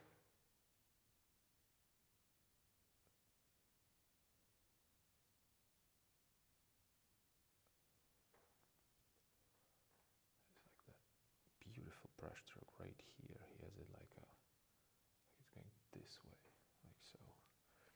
And then really a touch of, I'm gonna go there, up, yep. Like a really small touch of light. Because he wants to show that roll of the form, and also where it's hitting it's complementing that highlight there. And there is okay,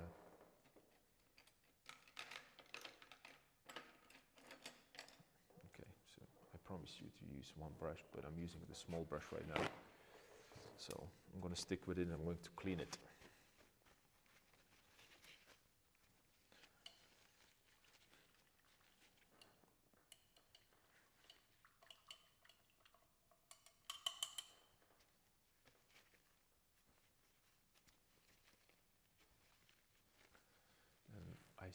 I hear like almost like a pure red. It's not a pure red, but it's really, really saturated. A little bit of here in the eye.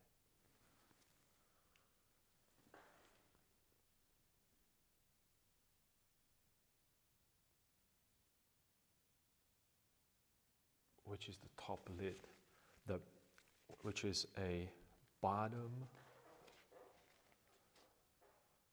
plane or corner of a top lid. It's visible right here, and then it's slightly visible right here.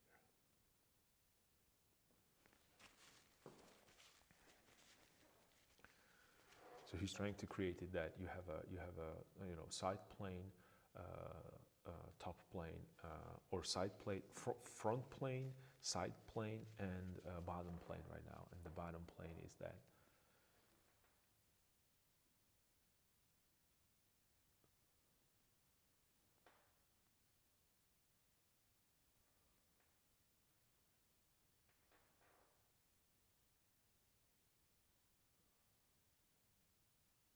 I'm trying to right now put a little bit more detail into the eye.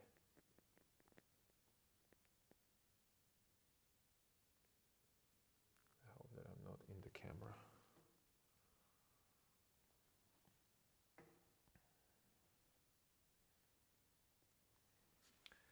And he's actually, when you really look at his painting, it almost looks like the white of the eyeball, the white part of the eyeball. It's not actually white. It's kind of it's like that shadow color that is on the, like here. It's very close to that.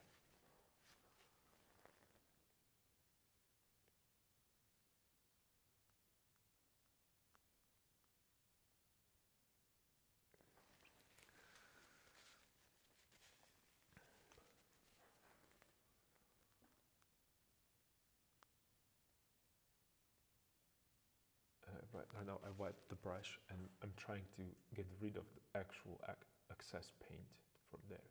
So it kind of softens it up.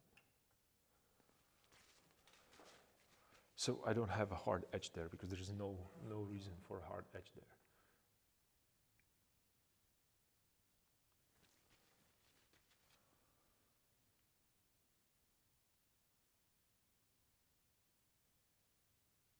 And there's a little bit of that brown, like a light brown.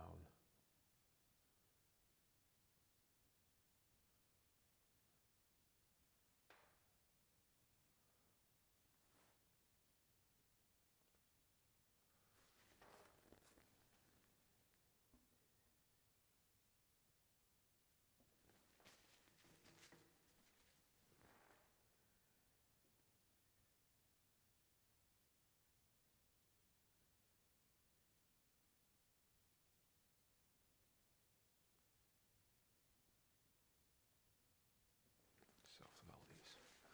And slowly going to create an eye. It's just, it's beautiful to really observe a Rembrandt's painting because his eyes are spot on, spot on. He's really playing with that, you know.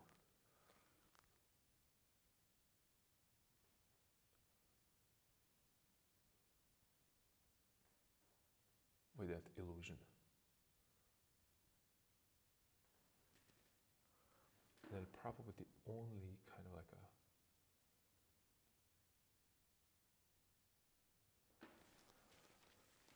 the only part where he really uses a sharper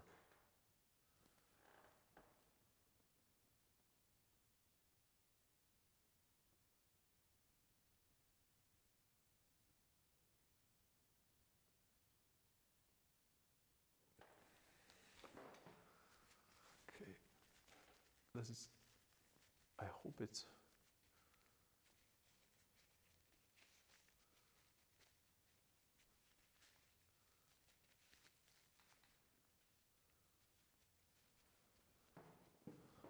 it's slowly starting to be visible, the eye. And it was just a dark black. And when I'm working on this eye, I need to correct the because eyes, they're pair organ. I can't stress this enough that, you know, if you're not paying them as a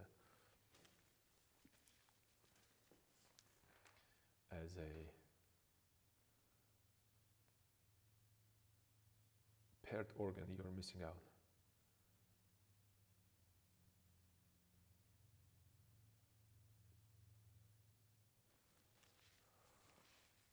Okay, so I push this a little bit more, but that needs to go lighter.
You do? Okay, that's awesome. That's awesome that you liking it. Yeah, it's just a step by step, you know, step by step incremental improvements, and this is not something. Well, the beauty of this master copy is that the answers are already given to you by the master. You're trying to understand them rather than just invent it. And by understanding them, perhaps then you can better understand the problems with your painting. So like I said, I wish I knew this the first day when I was in the art school, but like we talked about this before, it's just the more you know about the paint or painting in general, the less complicated it gets. I don't know how to describe it. It's just, or not. It's not going to get less complicated. The complicated subject that you're looking at visually, you're going to get better with deconstructing them.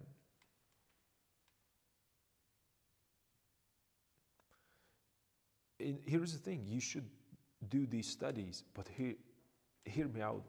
Since this is a bad painting Friday on Saturday, is that when you are forcing yourself to do it, like I forced myself long time ago. I did once a master copy of Rembrandt because it was mandatory. It was part of the school program. I hated it. I really did. I did not enjoy it because I was, I knew that I was supposed to do them, but I didn't understand the value of doing them. So I would never recommend anybody to do these master studies because you're gonna hate them. You're gonna be like, I have to do this. Why do I have to copy something?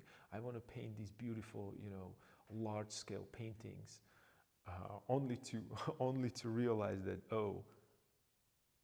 I have to go back to get a little closer to understanding what the large painting is and what these relationships are. Because if you watch fancy videos, I love these videos when artists show their skill, but those are not educational. Those are not educational. That's more like showing and letting other painters and other people know that, I'm here, check my work as well. These streams are about, this is what's up, this is what's happening behind the scenes. Well, maybe I should, reconsider my ideas about what the painting is, and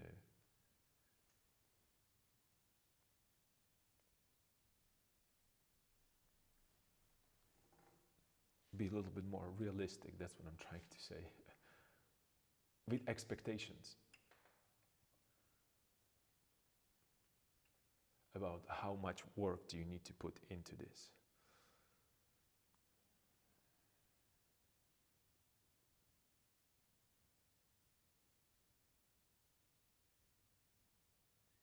So really, if you don't like to do still lifes, don't ever do still lifes. Just don't do them. I trust you. You're gonna get to the point that you'll be like, okay, I need to do more of the still lifes because I don't know how to draw ellipses, right? Or I don't know how to describe this form on the cup without looking at really wrong.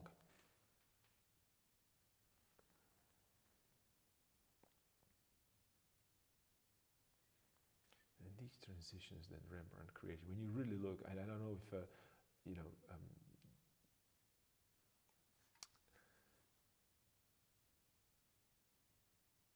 you have a Rembrandt's pictures open, or some references that you're using in order to help your work, but Rembrandt is just the transition from the nose to a side cheek. It's almost non-existent. Almost non-existent. It's just such a lovely kind of a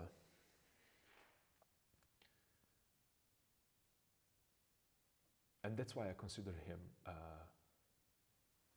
impressionist, because he turned that value, or he turned that form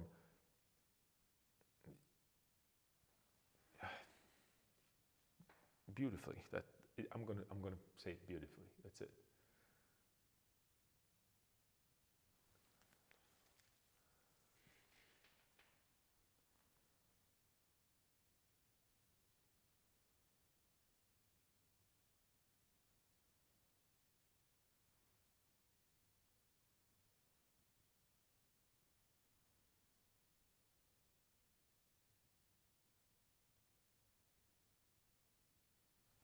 instead of, what I'm trying to say is that sometimes, when you look at the work of Rembrandt, instead of turning, the rolling of form, he just showed the little blemish right here, which automatically kind of stands out. So it creates the illusion of a form. Such a simple concept, but so difficult to execute properly. So it doesn't look like there is a,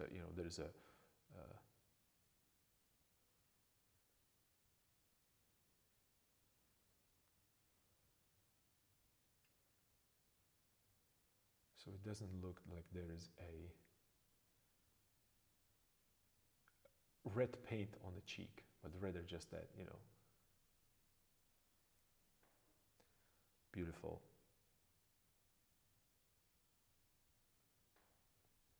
blushing, almost like. And continues all the way here. And it moves from red-orange to that kind of a pinkish, and it disappears into switches to yellow ochre to green and desaturated and goes away. And it creates that kind of a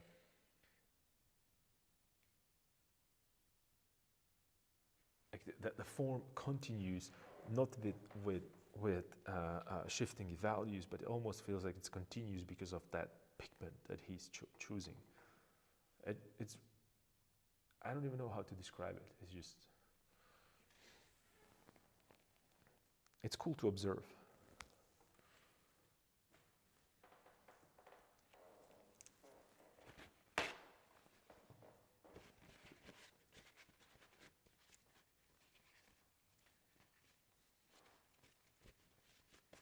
But again, this is only, this knowledge is locked behind the secret closed doors for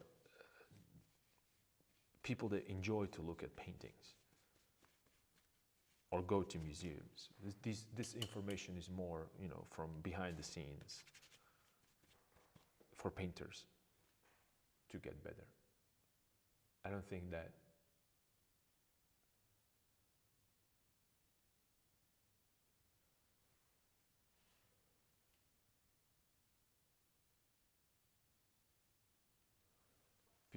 people are particularly interested in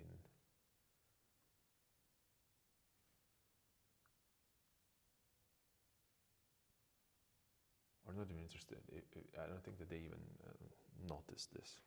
And there is no reason for that. And actually, he's trying to hide it, right? So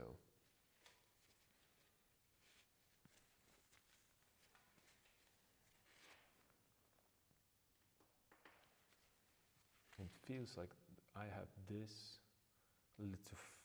slightly farther apart, so I made his face elongated, unfortunately.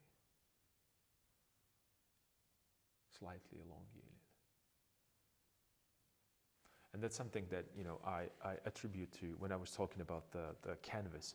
The problem is that, if you choose canvas that it's wider, your face is going to get wider. I forgot to mention it yesterday. Or maybe I did, I don't remember.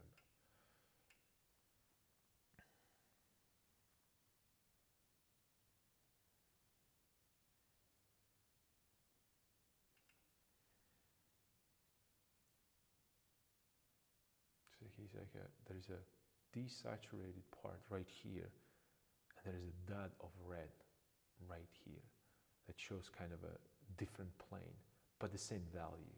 So it doesn't break that kind of a nice smooth feeling of a face.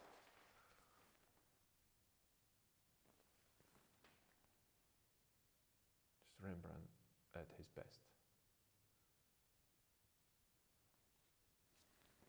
Soft transition. And then again, there is a little sliver of light right here, but it's just such a small transition, and it just a little bit, just a touch. That's it.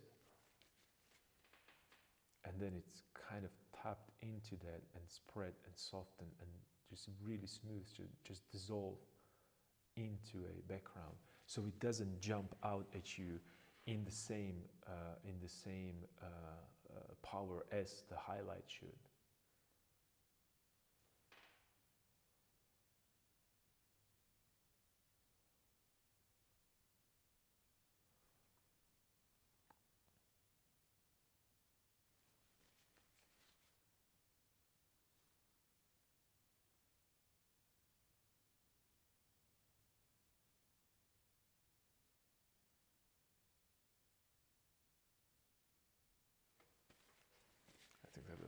was in a slightly wrong spot, so I just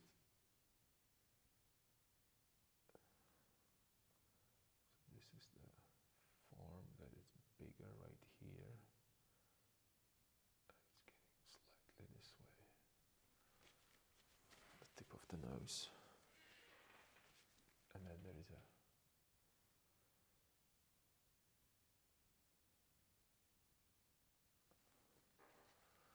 a highlight there.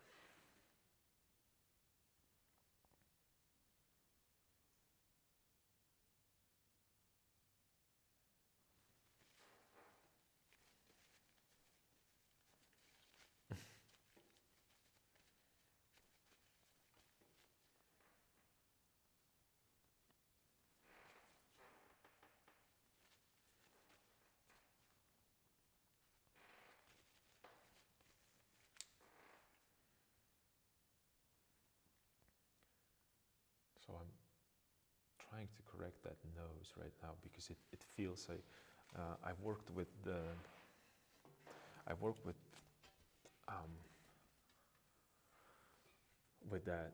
reflected light with the shadow,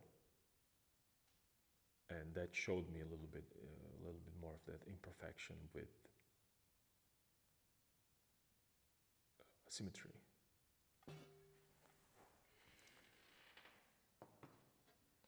So I have to work on that a little bit, the symmetry. And it's just such a, I'm looking at a Rembrandt, right, and his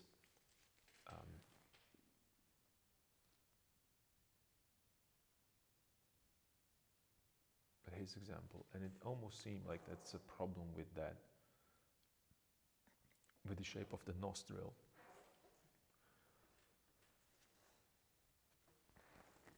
So I'm going to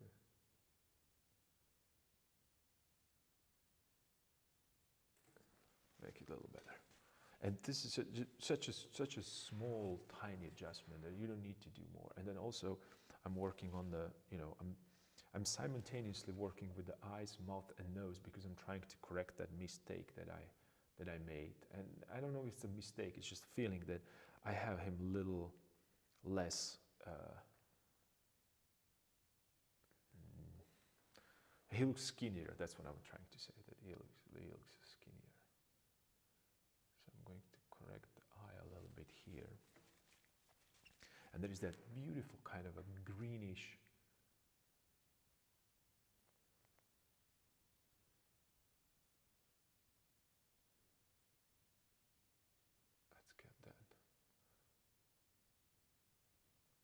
greenish umber.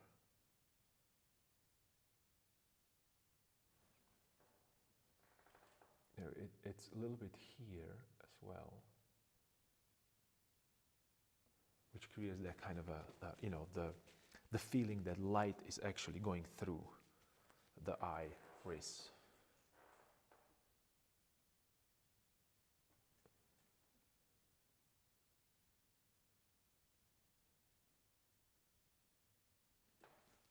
And then same here, but then it looks like it's too light, but because I already have a paint there, I'm just going to push it in my brush into the pigment. So it's kind of, get less visible, but it's still going to read as a, and then I'm correcting the shape of a pupil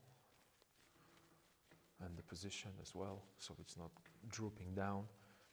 And then I see like I did the redness right here. There is a reflected light underneath there that Rembrandt created it, so it shows that eyelid a little bit better. These little small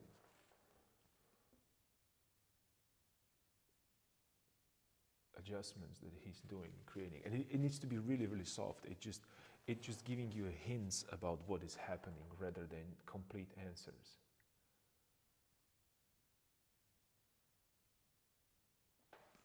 Which I really enjoy, because that's that beautiful kind of a mystery. Just he's letting me to explore a little bit of what's happening there. rather than just giving me straight out answers that, oh, this is I. Here, have fun.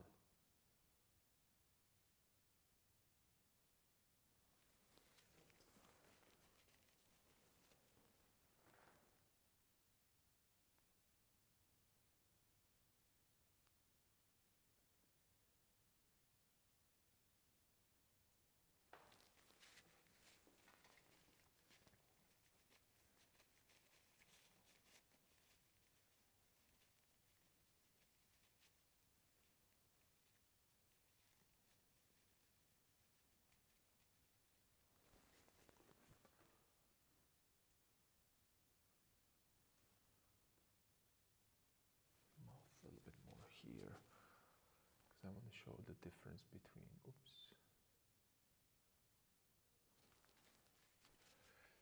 difference between corner of the mouth and the beard.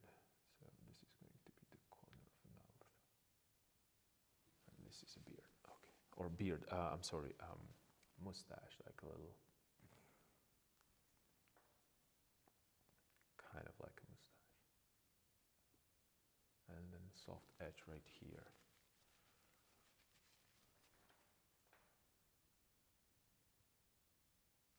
Then I can push it maybe with a lighter value here, so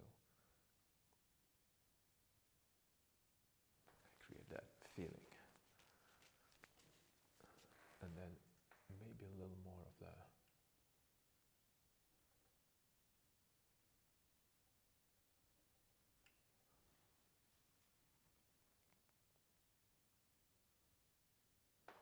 skin here.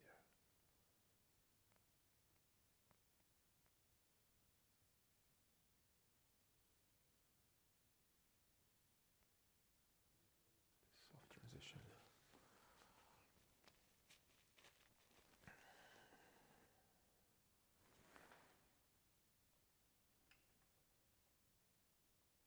A little more of that transition, and I have a multiple,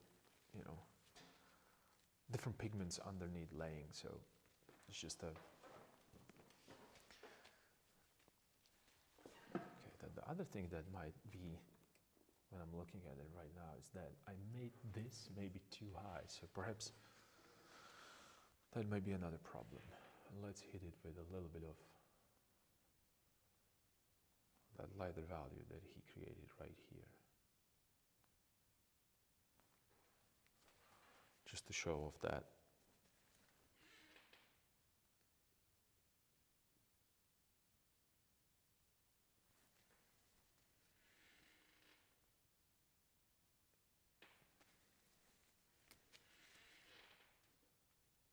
To lift it a little bit.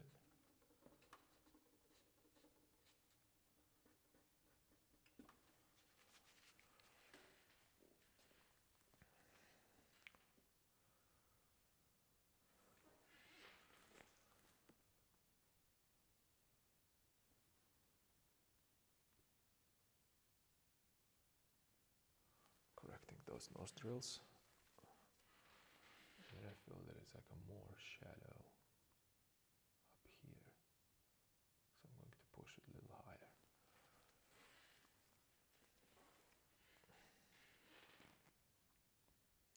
And I'm going to push it a little darker, so I have that, because that's something that it's closest to me, so I'm going to push it a little darker.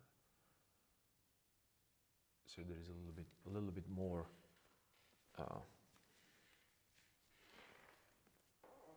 clearer transition, or sharper transition.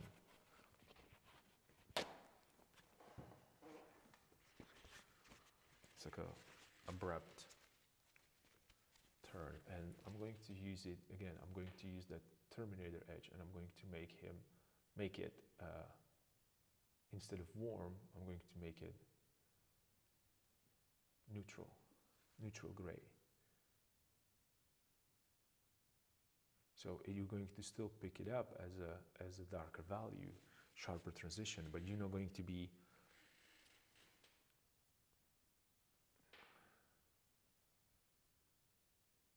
it's not going to look artificial.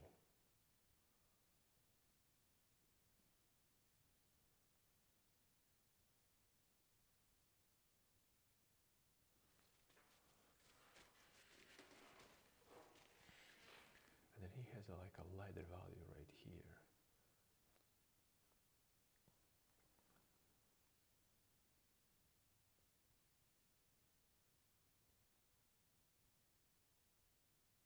This is almost lost edge because, you know, that's the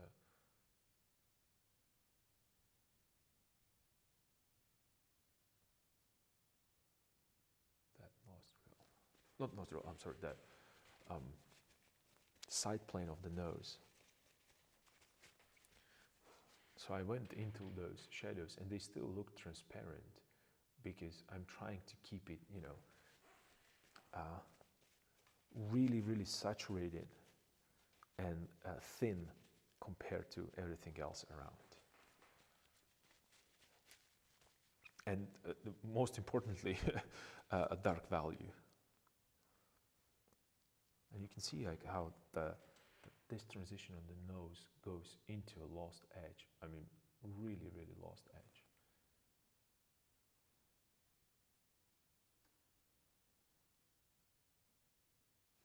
It's too light.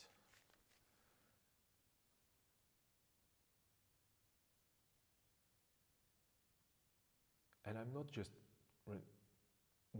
the reason why I'm doing this, I'm not just making the adjustments for a shadow for the sake of having a shadow looking better.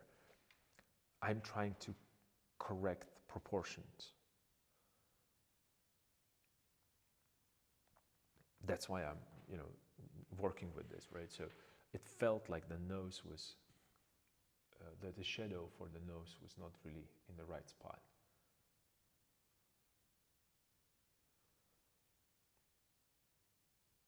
So I'm moving it left and right, and I'm really adjusting it to the, you know, to the point that I'm satisfied.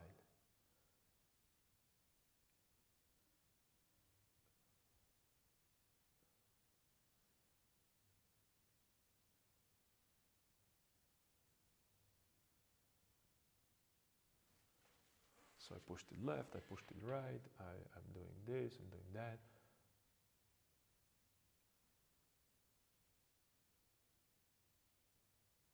The main idea is that I want to make sure that the nose reads properly in the space, right? So it's sticking out, it's going towards us. It should have a little bit more of the saturation. It should be, you know, like a clean pigment.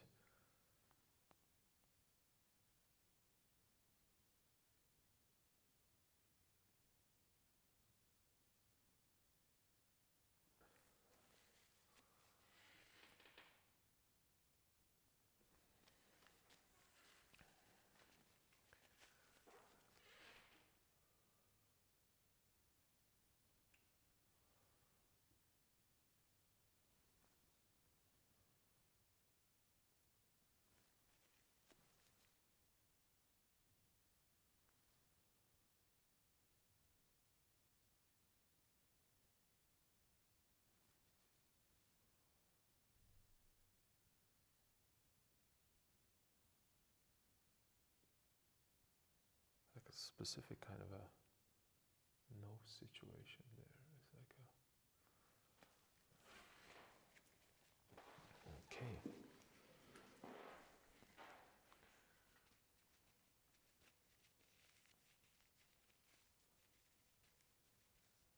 It feels like it needs to go. This needs to go a little bit more lighter and saturated. And this is what happens when you get into details. You just I kind of lost that freshness. So I'm just going to again hit it with a lot of pigment, my brush. And I'm gonna adjust this because I think this should go lighter. But I'm going really crazy right now. Because why not? This is a bad painting Friday, right? So I'm going again right now with a fresh pigment on the top.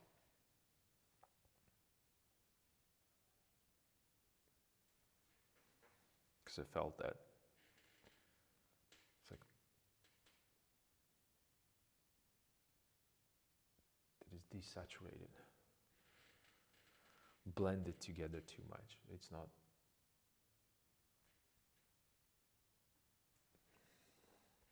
It's not Rembrandty enough. I don't know how to say that.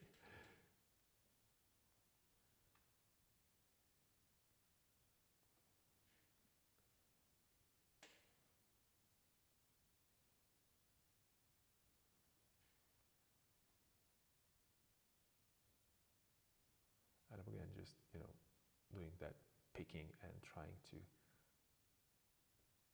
mix it directly there on the canvas, because that ensures that I'm not over mixing the pigments together.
Right.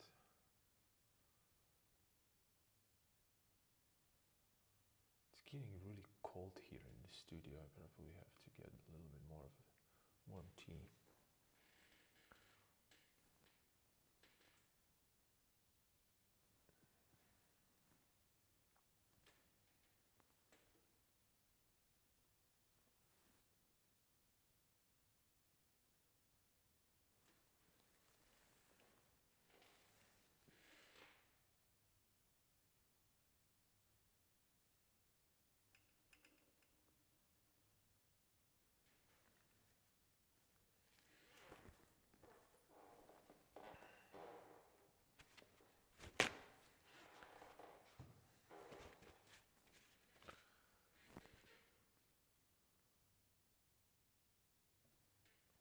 Oh, well, this is perfect.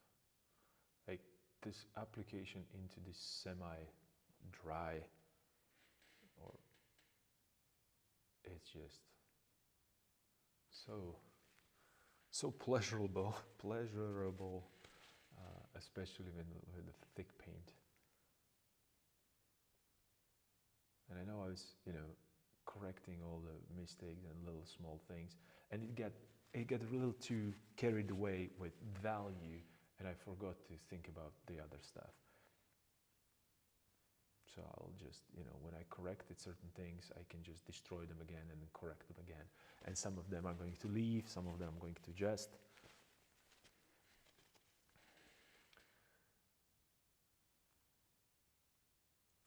That's just, you might think, oh, that's too much white, but check this out. I'm just going to hit it with a red right now. I'm just going to mix together.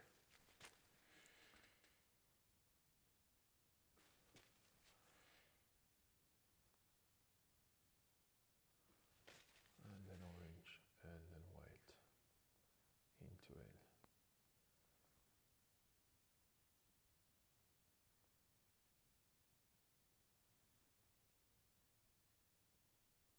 Sculpting it a little bit.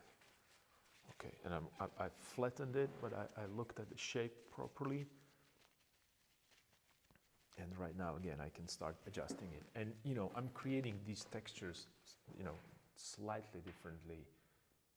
It's just, instead of really mixing it, it's more like I know that I need white, I know that I need yellow, and then I know I need red in order to create a nice skin tone. So I picked them up from the palette, and I'm applying them where I feel that it needs to be. And right now that area is really light. This brush stroke is really light, but I want it to be a little bit like a rose. So I'm just going to hit it with the red, and it's turning to rose immediately. And then it might be 2 rows, so I'm just getting into the yellow.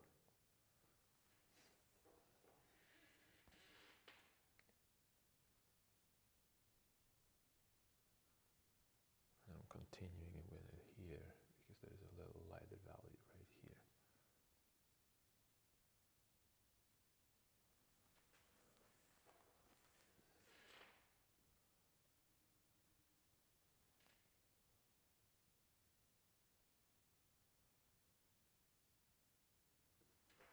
Right, and I'm working right now with the light side, and I'm creating and building up this area right now because this is a focal point, right? I don't need to do anything here anymore, and here as well. It's just this is the focal point. This could be like whatever crazy painting you want to have.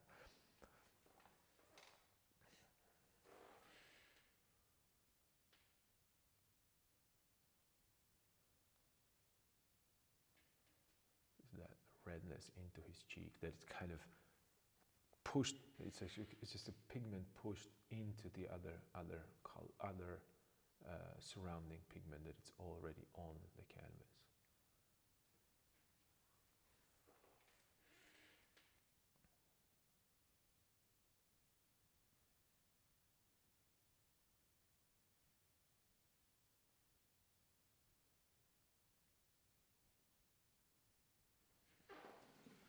Redness in the cheek.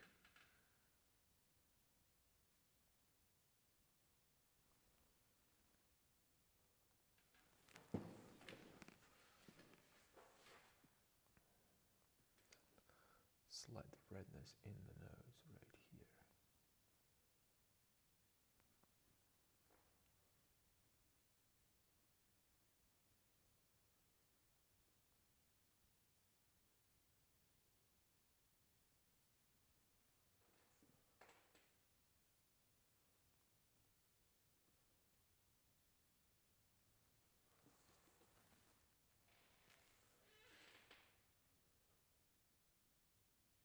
And then slightly darker value.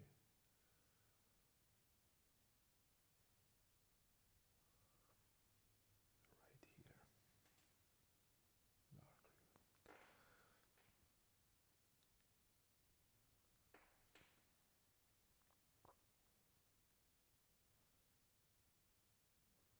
Darker. Maybe too dark.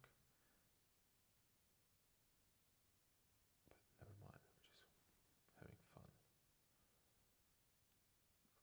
And then really light value right here.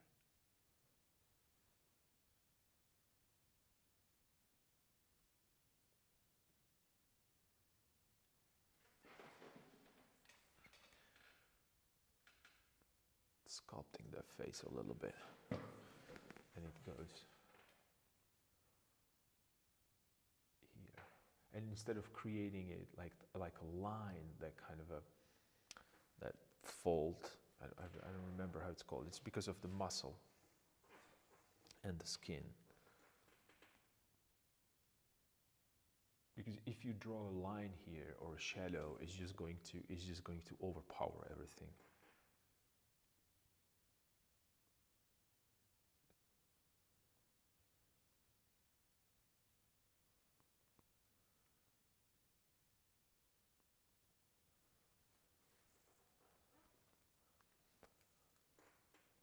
I can push this little lighter here to show that this is like a plane that it's facing towards us. And then let's hit it with a little highlight on the lip, which is too bright, so I'm just going to push it with the red away.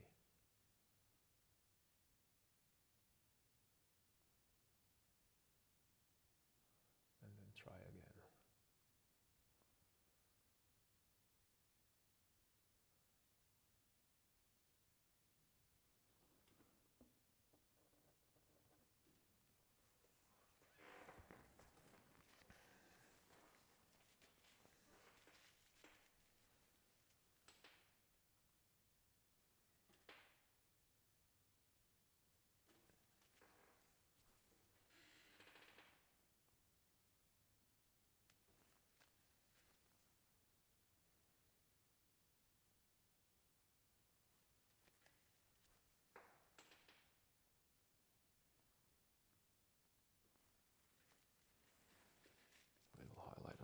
shadows, and then I should probably push this a little darker.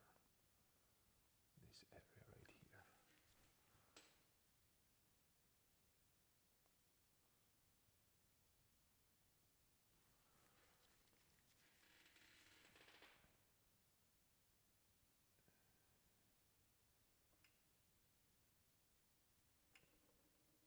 And this could go a little lighter.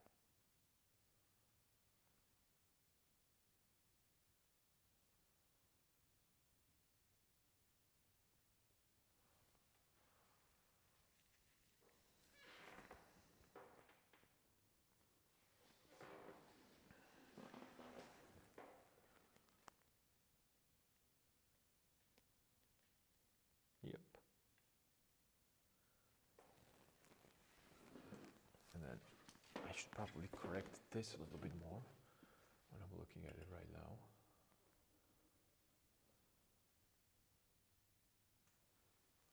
Just a bit.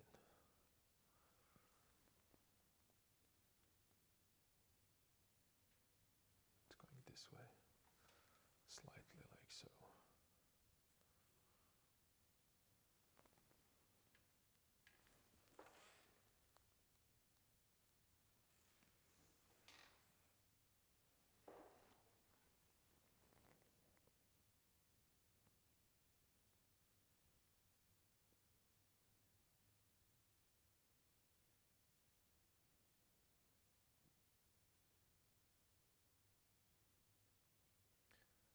Here, and it just shows a little bit here, and then tiny sliver right here. Again, of that light that I was talking about, but I'm going to push it into the background, so it disappears. It looks like like it's going into the distance.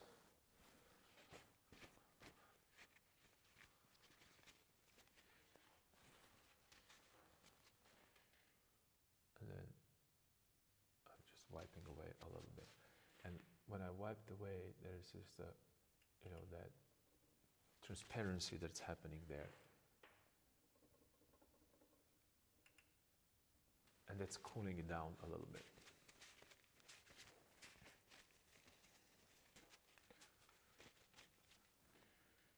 Same right here. I'm just going to add a little bit more of that reflection so I can see the cheek there. But it can't be visible. You can't see that it's a line there. It has to be just a shadow moving away from us, and therefore creating that kind of a feeling of. There's a little bit more of that right here. That ear shows a little more. And again, I'm pushing it there, and it's like I'm smudging it into it, and it kind of creates that hazy feel to it.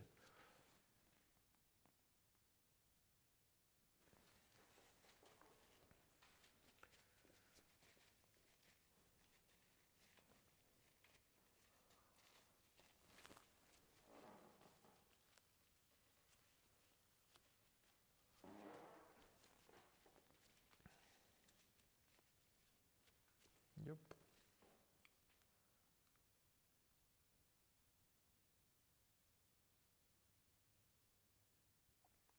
I should right now put it upside down and check the symmetries one more time.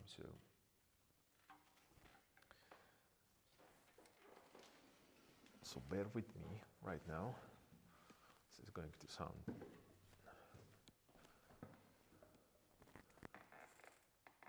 This is going to be a strange thing, but this is what I would do with the smaller paintings instead of using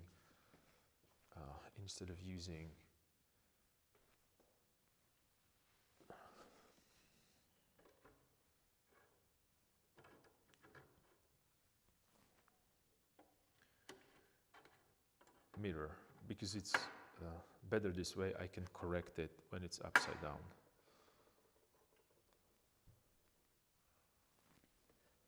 Ta-da!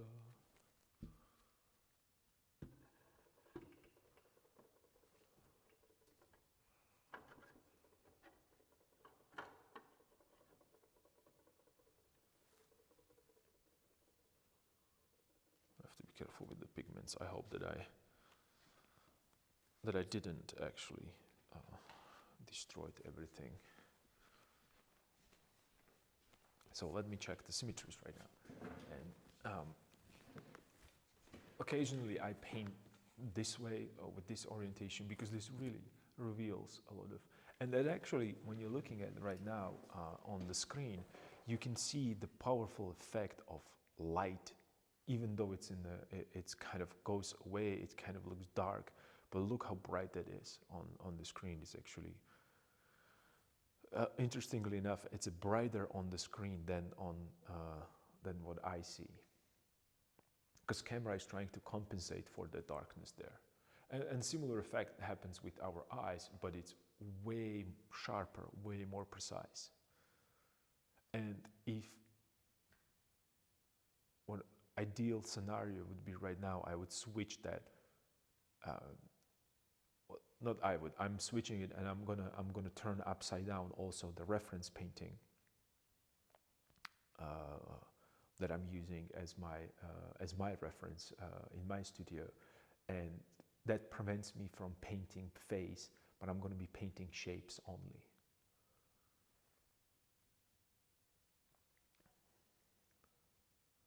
So I'll get you, so that would get you idea what needs to be adjusted. But right now I feel that my mouth is, the lower lip is kind of not exactly where it's supposed to be. It's going a little lower, or in this case, upside down. The left side, what we see right now, of the lower lip, it's going slightly, it's slightly lower, or higher, I'm sorry, and the diagonal between, like these are not parallels. I don't know how to, it's difficult for me. So I'm looking at the eyebrows, then eyes, eyelids, then nose, the nostrils, and then mouth. And this corner is going down a little too much, so it's not parallel to each other. So I have to raise it just a tiny bit. And then I have to adjust this beard right here because it's not symmetrical. So that's what I'm thinking. You can't really see it because it's really dark, but I can, and in real life you would. But when you go and you look at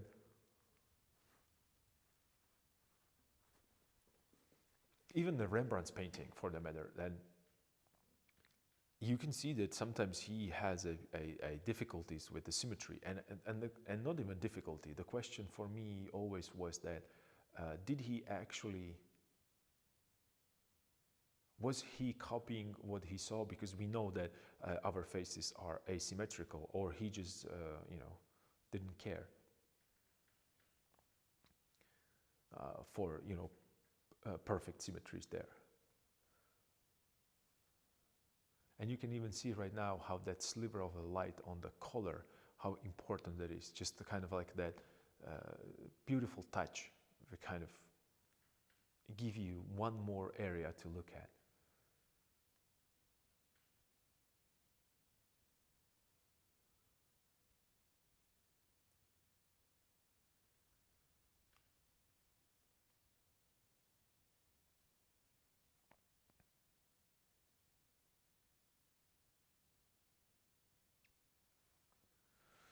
Yeah, let me just go get that.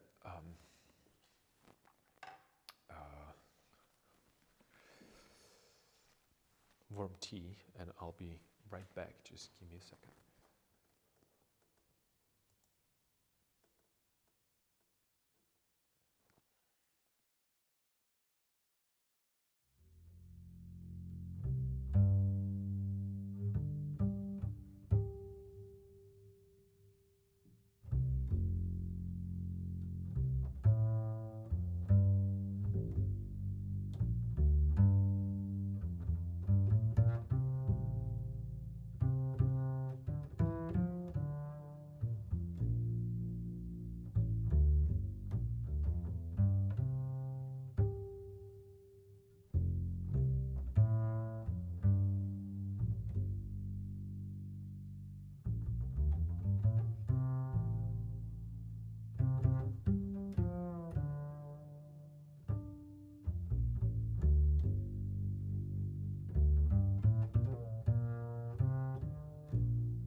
I'm back, and I realized one thing, which is gonna sound ridiculous, but I have to say that anyway. Um, I mentioned that it's getting cold in the studio, and the reason is because I actually turned on the heater, but I forgot that yesterday I unplugged it from the wall, from the electric socket.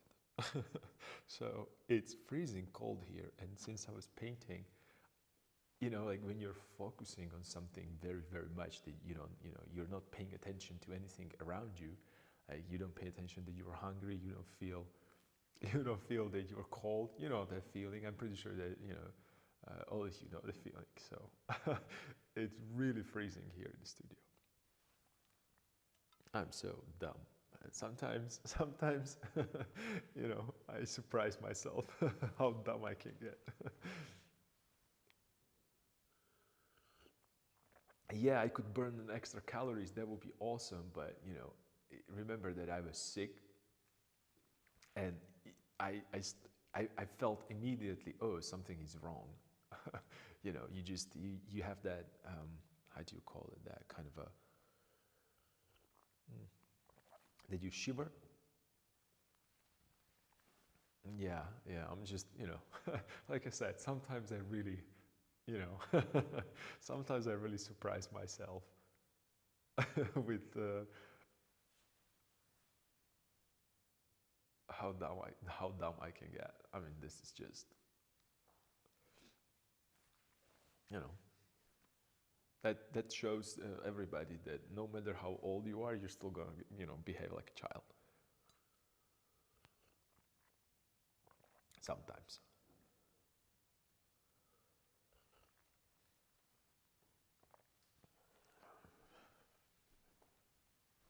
So I'm just gonna. I just have to power through this.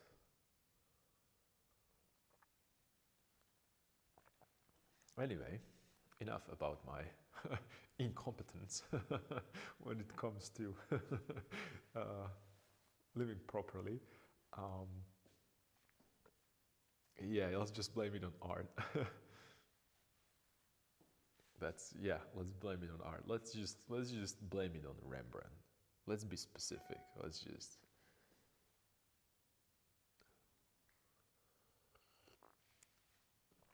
Yeah, I'm gonna drink a warm tea, and it's going to be okay. It's just gonna get warm, hopefully, pretty soon. But I can't afford to go home right now. I have to because you know I don't come to my studio only for painting. You know, but yeah, I come to my studio only for painting. But I start at 8 in the morning, and I have another project that I have to. I don't want to say that they're confidential, but they're boring, and you just more like a you know more like a designing stuff rather than you know painting itself. So I have a bunch of other work that I have to do, which I don't want to, but you know it's required.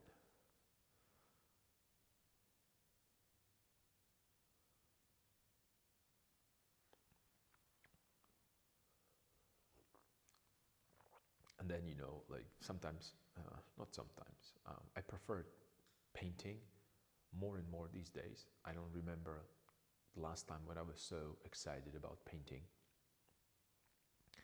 And I keep forgetting that I have another work that I have to do, you know, besides painting what I want.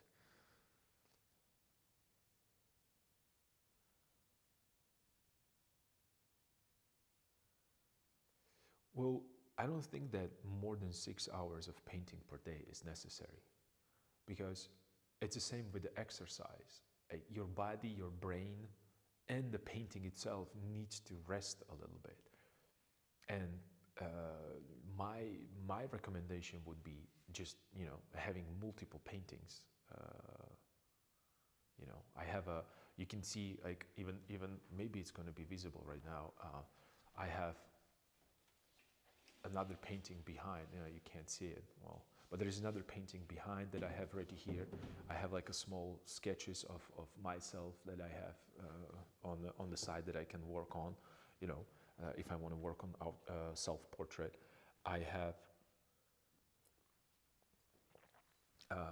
another paintings that you saw in the corner of my studio.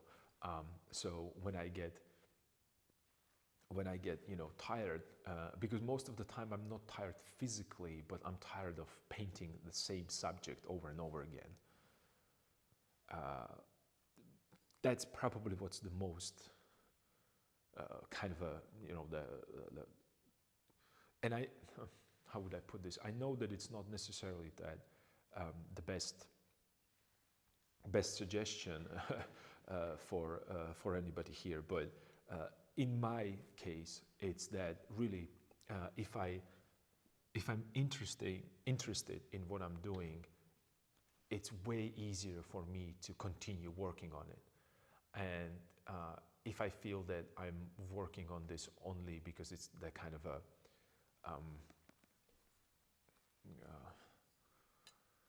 how would I say? I'm coasting.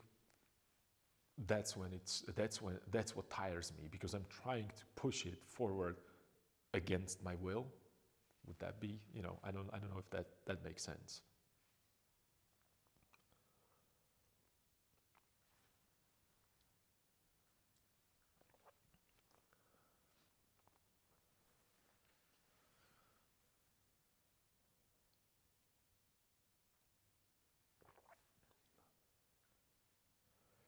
And then, you raised an important point that, you started to push yourself further and further. And that requires enormous amount of energy, because I am not really thinking about anatomy anymore, because it's just that muscle memory that I'm aware that certain parts needs to be adjusted. Whereas if you are, at the, the I don't want to say that the beginner stage, but if you are at the beginning of your journey towards, let's say, portraiture, and you are dealing with, you're struggling with understanding proportions, understanding what the portrait is on its own, right? And then you're trying to push yourself to paint better. Well, that requires enormous amount of energy. And,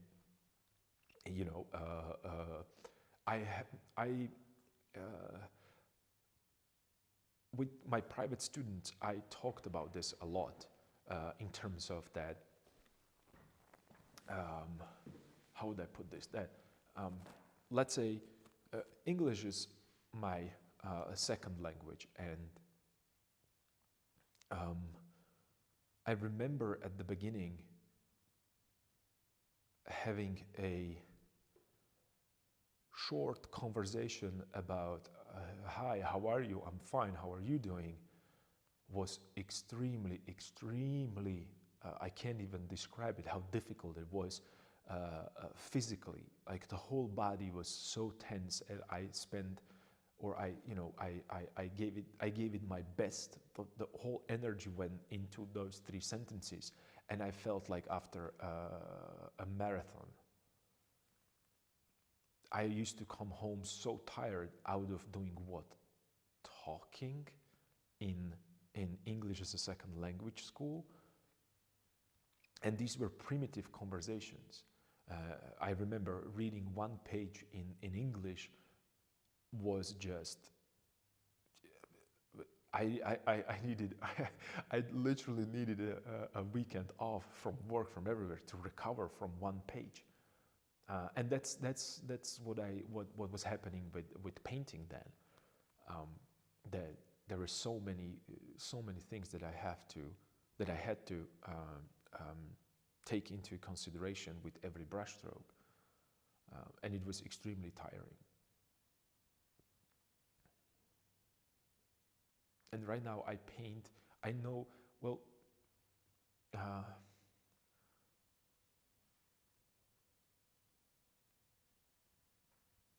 you can read more. It is difficult. Yes, it is difficult. You can, learning another language is extremely difficult because it requires a lot of things. It's not only about, knowing what the word is. It's also, being able to use it in the sentence, and not only that, being able to describe your feelings in another language, and then perhaps even, the last kind of a stage that I'm thinking about, it's to be able to explain that word to someone else in that language. That's just the ultimate test whether or not you understand something.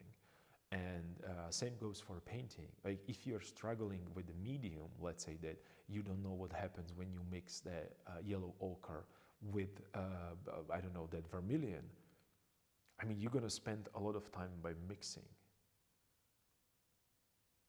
You're gonna spend enormous amount of time just by mixing the pigments that then you're going to throw away because they don't belong there.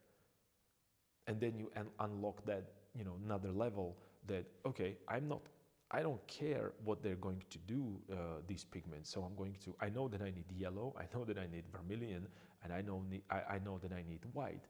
And you're just gonna pick these pigments and just place them on the canvas with zero care. Why? Well, because you can always come back to that, classical approach that you studied and you rely on, and correct them. So you're not really afraid anymore. And that same goes, and that's when we talk about about children, how they have that leap of faith that well, I'm gonna try. What's gonna happen? Are they going to tell me that I'm wrong? Okay, so.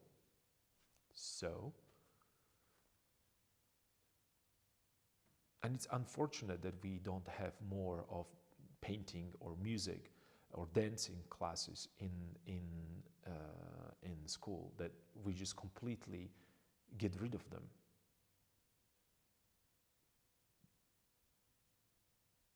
Because you're not allowed right now to experiment with not you're not allowed. I think it's disproportionate. I'm not, that being said, that I'm not saying that let's not teach kids mathematics. Absolutely, definitely 100%, no doubt. But I think that they need that creative thinking, because that helped me especially with solving certain problems.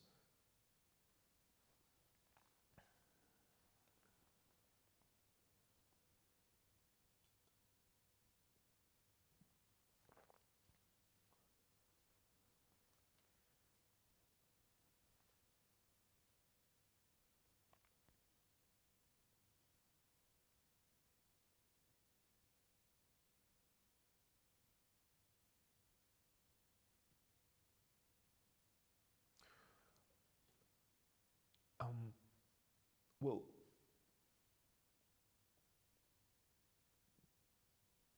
no, how would I, I'm just going to read your comment for those of you who just listening.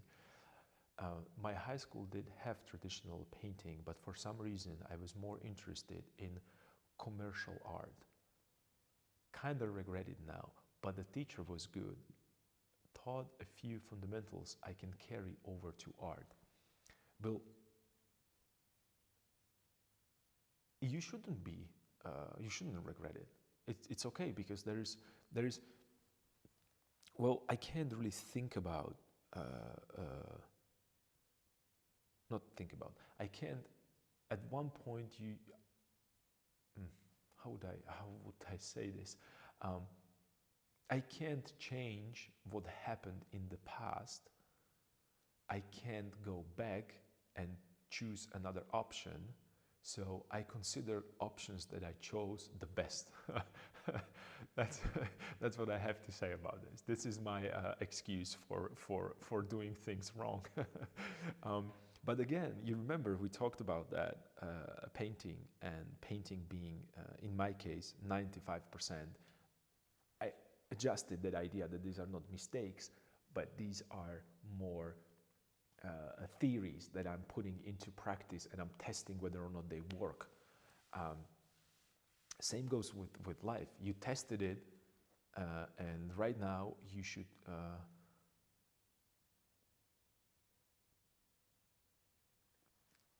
how would I put it? You should right now take everything that you know about the commercial art and put it into a fine art. And just really log in and just, because that's what I do. Interestingly, I use a lot of, I have to say that like it is, I steal a lot of my inspiration from when it comes to composition, from musicians. I mean, I'm not going to even deny that a lot from musicians, because they compose music, and I'm not talking about, you know, then you have a then, you know, nice catchy pop music, and there's nothing wrong with it, but when it comes to real complicated compositions, when you look at, you know, I don't know, like famous composers, they have a lot to say when it comes to composition. They just use a different medium, but the idea is the same. And you might remember previously I was talking about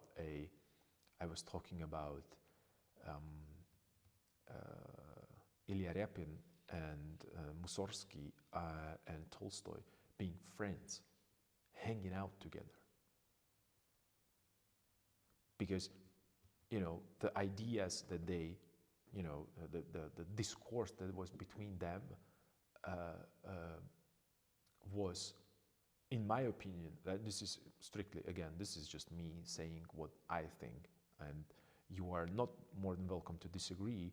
I encourage you to, you know, disagree with me, because you might have, and not necessarily disagree, you might have a different experience, and it might open another door for me that I did not know that exists, or existed rather. And thinking about these three giants when it comes to their profession, they were challenging themselves, among themselves, intellectually. And that's I think that's the beginning of a composition, that I have a thought, I have an idea, and from wherever that idea came, right? Whether you believe that it came from I don't know, from some higher power, or you believe it's just chemicals that, you know, produce certain interaction in the body, and then, you know, there's like electrons, or there are impulses in the brain that they just, you know, or connections, whatever that is. That's that first thought, that idea about the composition. It, I think, in its fundamental stage is the same for painter, sculptor, inventor, musician. You know, fill the blank. And that's why, you know, looking for inspiration only amongst the painters might be not the best way to approach this.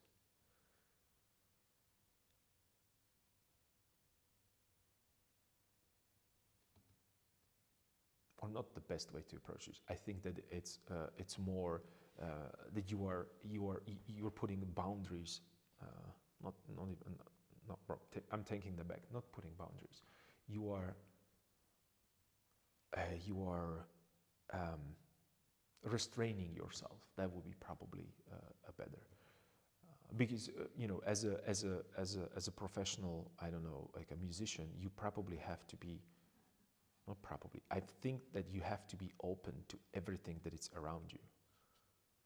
And I mentioned, you know, not even the musicians. I mentioned Rick Rubin, which is he's a producer, one of the most famous and most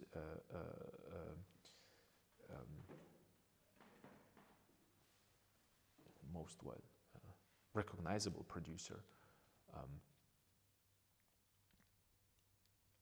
And he's talking about his book out as well, which is pretty awesome book about creativity. And he's talking about that he thinks about the creativity as he thinks about himself as his, I think that he used the word satellite or antenna, not antenna, that he thinks about himself as an antenna, and there's creativity that runs through him, and the stronger his antenna is, however funny it sounds, but the stronger his antenna is, the better the signal. What is the name of the book?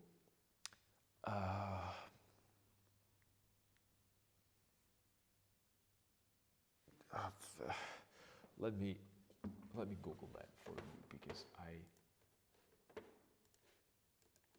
it has something to do with creativity, but I can't really remember. Just give me a second.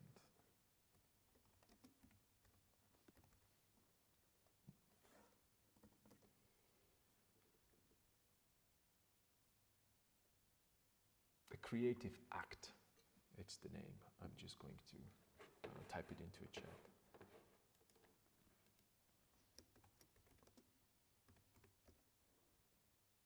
And it's very simple reading, because there is like a chapter is like 2 pages or 3 pages sometimes. It's just, it almost feels like these are it's a collection of outbursts of ideas. And this is why I like writing as well, because and I have a bunch of papers everywhere in the studio with random ideas, because I never know when I'm going to use one of them. And not even that, I might never use them, but if I don't write them down, I will forget them. No matter, this is another thing that you might be familiar with as well, is that, and I mentioned this again multiple times, that, you are going to sleep with the greatest idea that you can possibly imagine, and you think that you're going to change the world, and you're like, no, I'm not going to write it down. Why? It's such revolutionary that I'm going to remember it forever, right? Well, not really.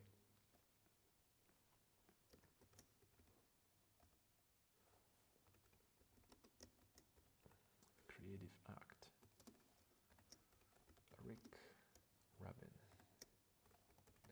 So I'm not really a portrait painter, but I would definitely like to hang out with Rick Rubin and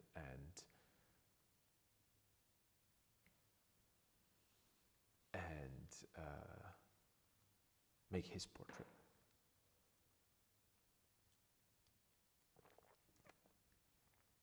Just to really spend some time in his studio, and really think, and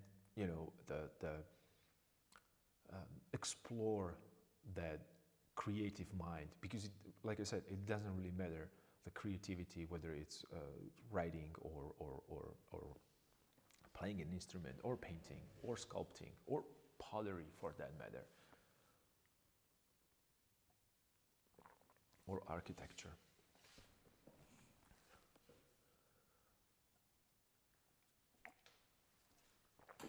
Okay, I've warmed up myself a little bit, so I can get back to business. It's getting really dark here in my studio. It seems like it's going to rain today. All right, so I have this painting upside down.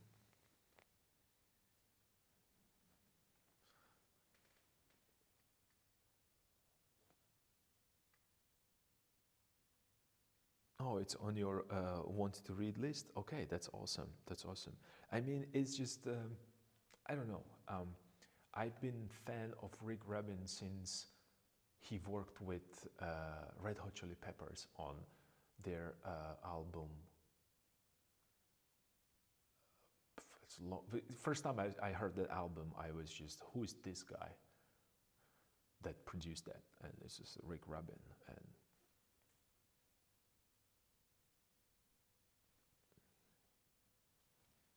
I mean, he's responsible for Beastie Boys being famous. Actually, I would say. Not. I don't want to give away. Not give away. I don't want to say that they were not like a talented group, but he took their talent and he formed it into that famous album. I think that was called Ill Communication.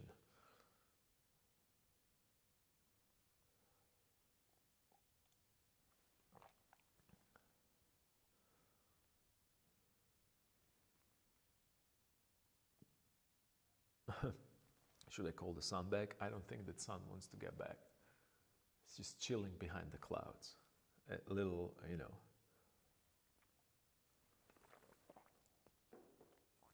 little alone time for the sun.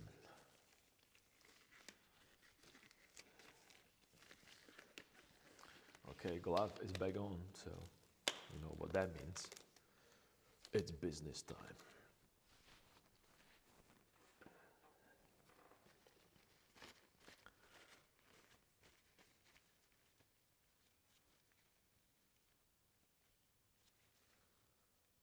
Okay, so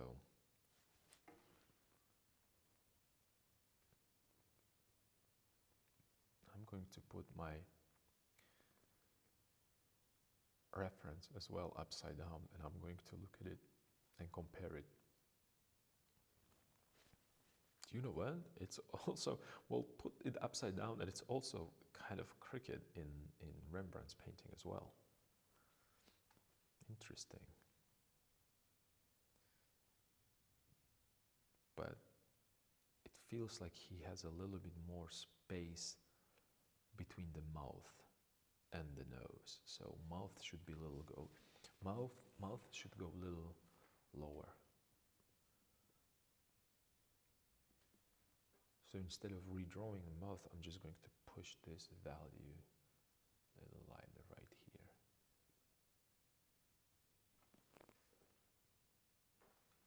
And let me just push a little lighter value right here. Underneath the nose. So optically, I'm creating a little bit more space there. There. And then, well, this is weird. Like right now, my palette is the upside down as well. I'm confused. What's happening? You know, like this is exactly why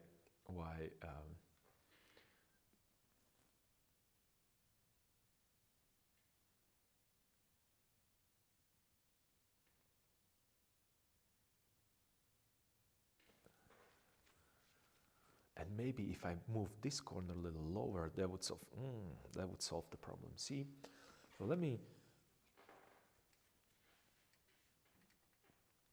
point out something real quick right now about adjustments. So I felt that the mouth, it's in the wrong angle. So immediately what I was thinking about is that I'm going to push this corner higher up. But that would be, right now I can tell with confidence that would be a mistake. Why would it be a mistake? Because the distance between nostril or the bottom of the nose and the lip was too short. So me pushing this side a little lower, it's the answer also for the overall feel of the painting. So these are the little adjustments, little thing that when you start analyzing this from that kind of a outside of the box outside of the box thinking, sorry,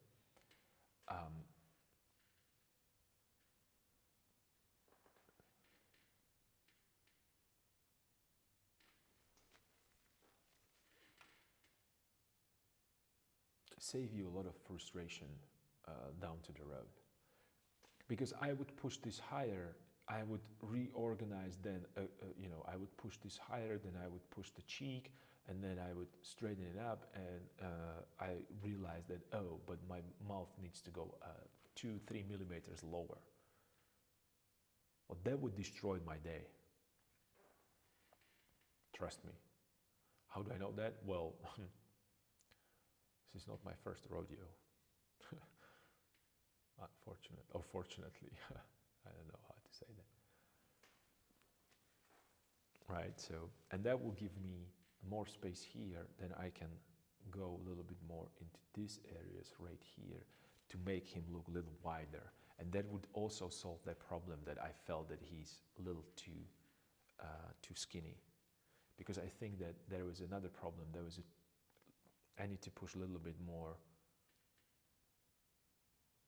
of a cheek right here. A little more cheek. Cheeky cheek.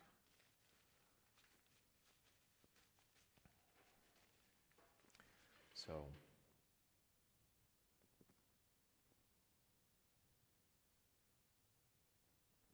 the secret upside down method.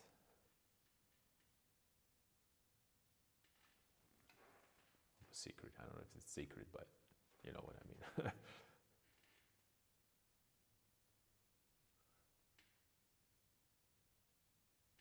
So I'm correcting the mouth a little bit. Perfect.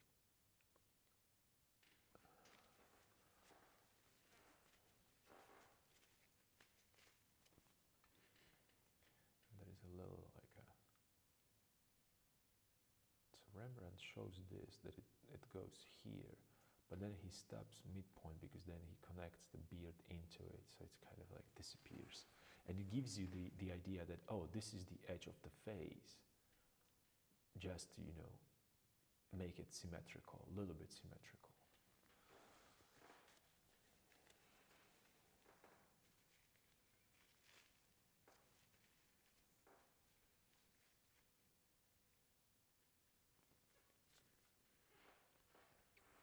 Yeah. It definitely keeps everything exciting.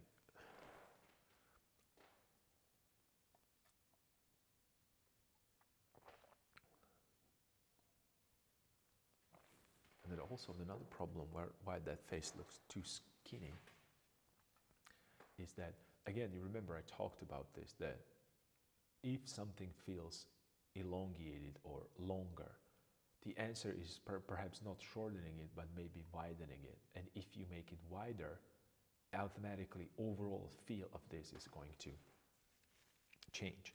The reason why I'm making it wide, elongated, it's because I chose the wrong canvas, and I'm looking at here and here, and I see stretch long canvas.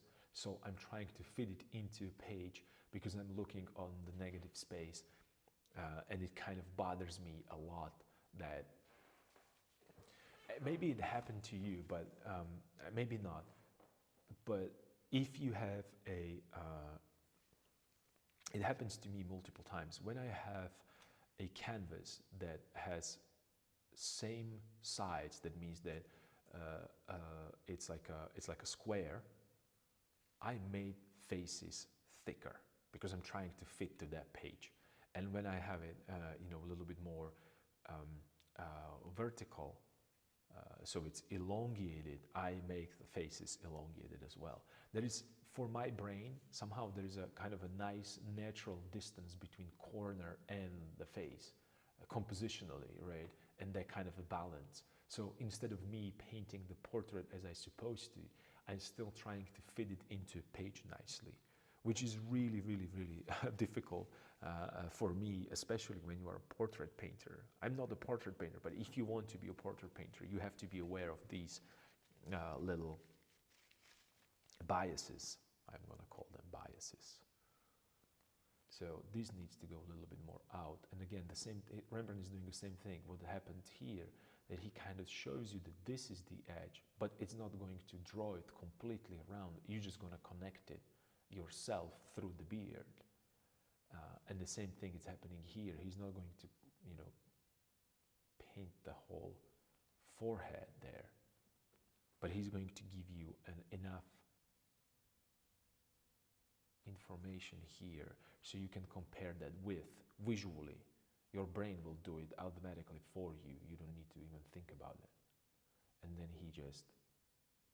it dissolves into background.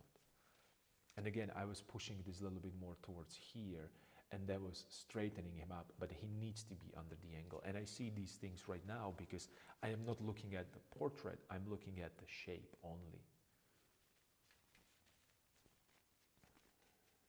And then I need a little lighter value right here where the beard is, because it's catching a light.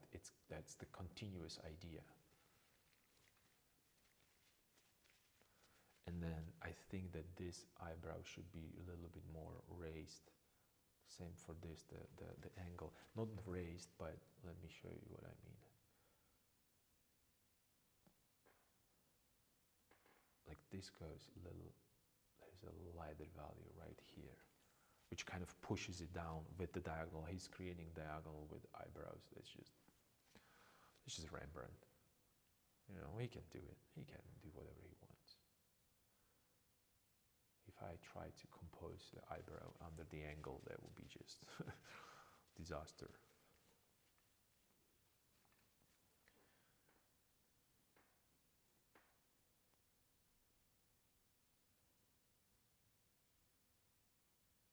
And then a little lighter, a little softer edge right here. And also right here.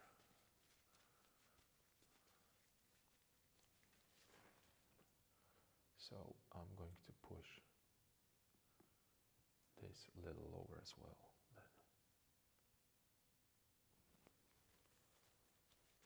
So that's going to give me a little bit more of that sharper look. And the reason why I saw this is because I really squinted my eyes and I'm looking at like this whole shape. And there is a trick that my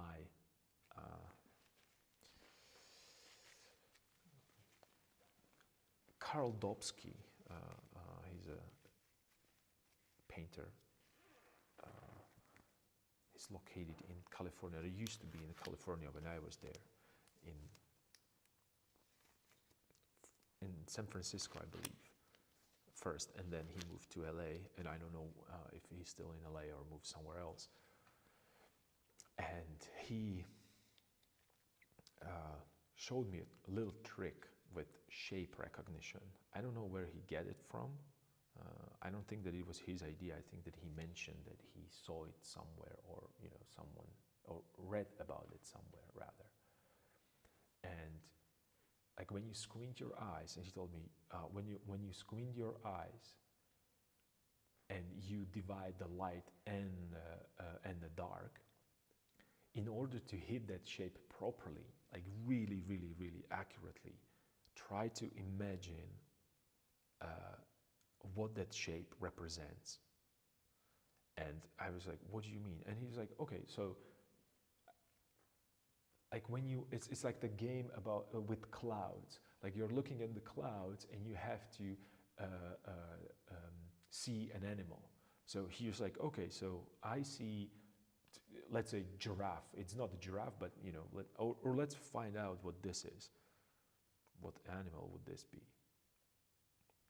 So when I'm really, really squinting, like super squinting, it almost, this light shape in the Rembrandt's original painting look like a head of a goat. And when I squint and look at my painting, it doesn't look like a head of a goat immediately. So I'm going to ask myself why, and I'm going to correct it. And one of the things is that he has 1, 2, and 3 more here of that.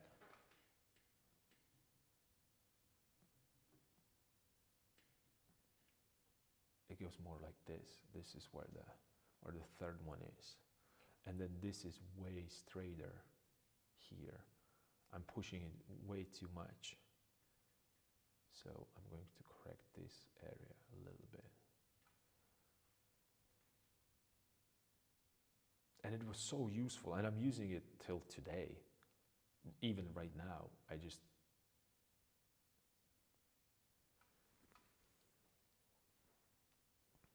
then this is going a little more darker right here. So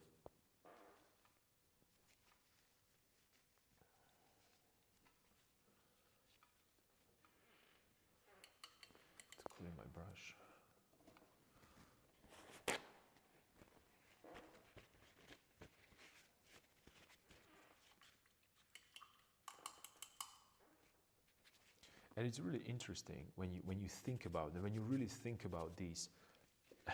I don't want to call them stupid ideas or like these little hints. They are not stupid, but that thing, especially with that imagining some other object as a light shape. I was suddenly, okay, that makes sense. How come I come up with? How come I didn't come up with that? And it's so helpful. And this is the reason why I really, really enjoy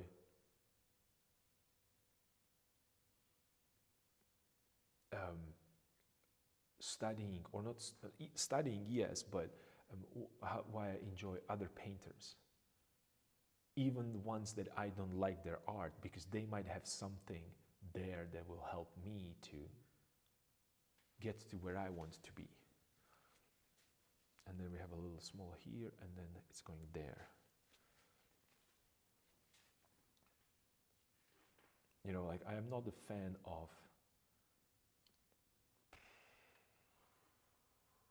Matisse or Gauguin. I don't like their work. It doesn't necessarily mean that I'm not going to look at it, I'm not going to take it into consideration, because there are things that they're doing better than I do.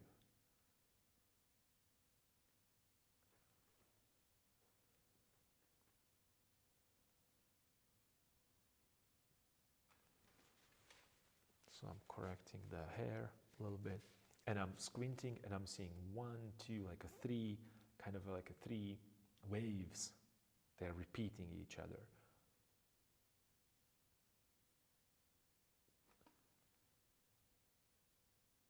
And I'm trying to copy those waves. And I'm looking at that angle that he again created. So this is like when you look at Rembrandt and his work, and this is not only for Rembrandt, but there is a multiple different painters as well, excuse me, is that I was talking about the diagonal with the eyebrow, but he's creating diagonal with the hair as well.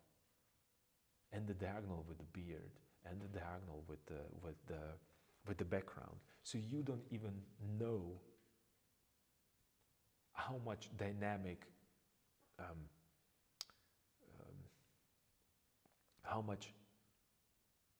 dynamicism is in his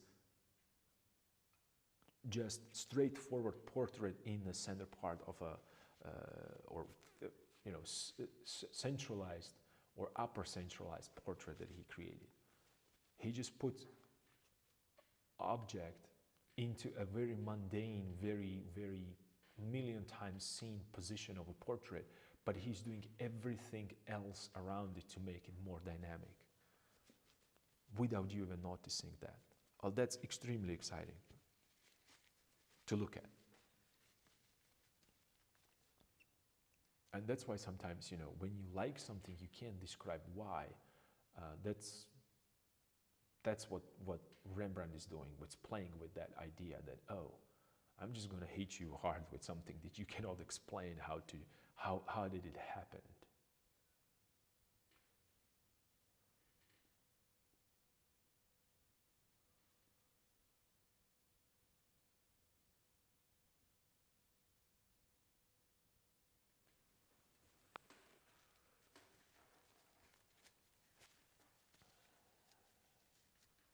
So I'm making that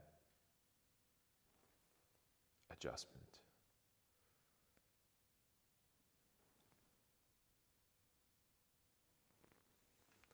And then there's a little bit of here, so maybe I should push it here a little bit more.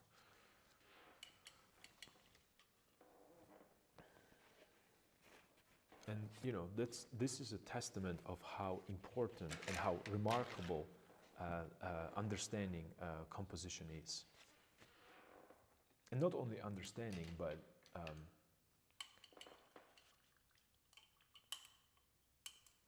being sensitive to composition in the real life. Sensitive to composition in real life. No, let me rephrase that. Teaching yourself or forcing yourself, not forcing is not the right word either, teaching yourself how to see these things. So that's why, when you finally overcome that idea that, oh, I don't know how to paint an eye, and you finally know how to paint an eye, you at that point you realize that that's not the end of the journey, that's just the beginning. And I know it sounds cliche, and I know it sounds dorky, I know it sounds like like something that you would read on the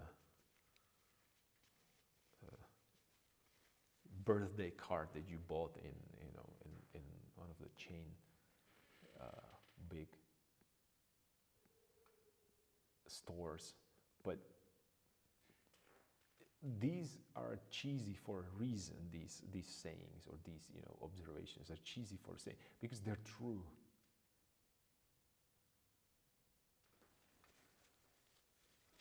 Maybe not true necessarily, but they have a merit.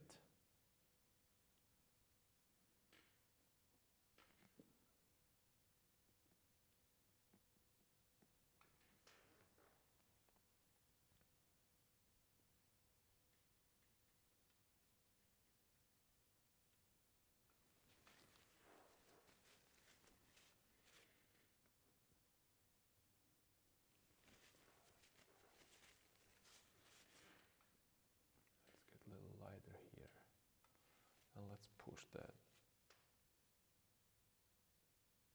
little lightness in the hair. Let's have fun with it. It's eye and ear, and it's around here. This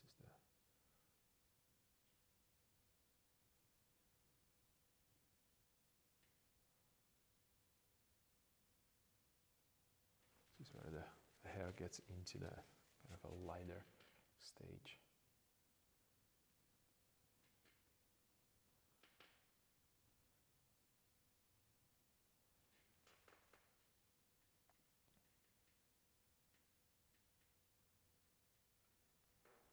And then I need to make that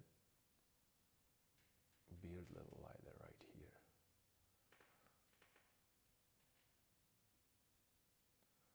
And I'm going with the red one, the red pigment, because it's reddish orangish, but I would think about this from where I stand, that I need to then glaze a red pigment on top of it to make it even redder.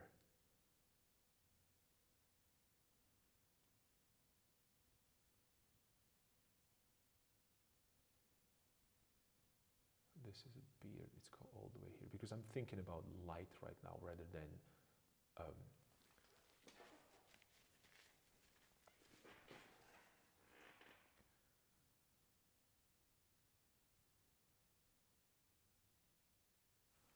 and then I can just go and do these little Rembrandt-y scratches.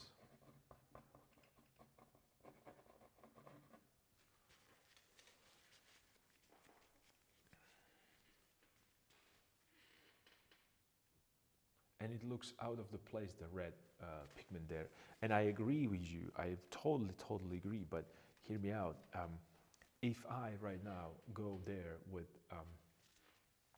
it sits down, it dries, I can bring that, I don't know, transparent red oxide and just cover it with transparent red oxide, all of it, and it's just going to get incredibly warm.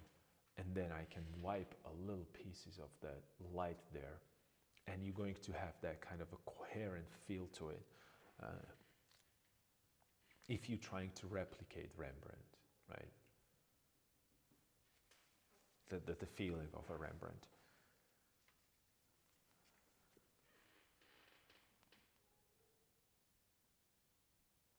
All the way here, so I'm going to connect it with the light.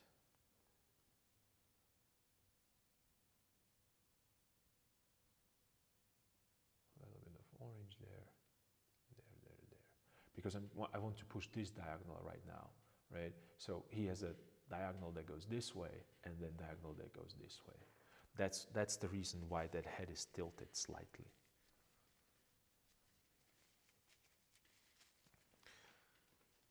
And it's really, you know, this has nothing to do with being able to paint.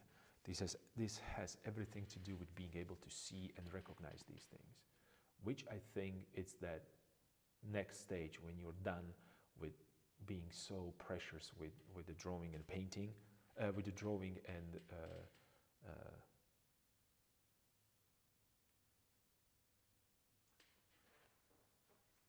proportions,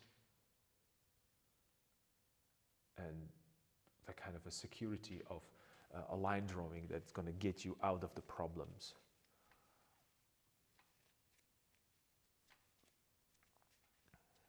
And then there is I really want to push the really greenish shoulder right here. So let's do it. Let's do it.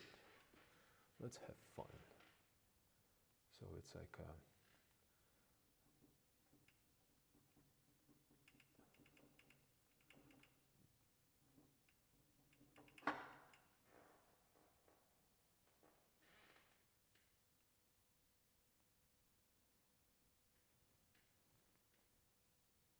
it goes here into that.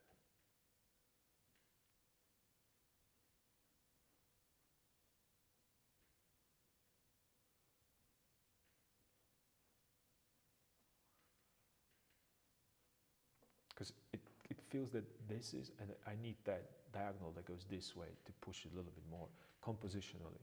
Rembrandt, it shows on the Rembrandt painting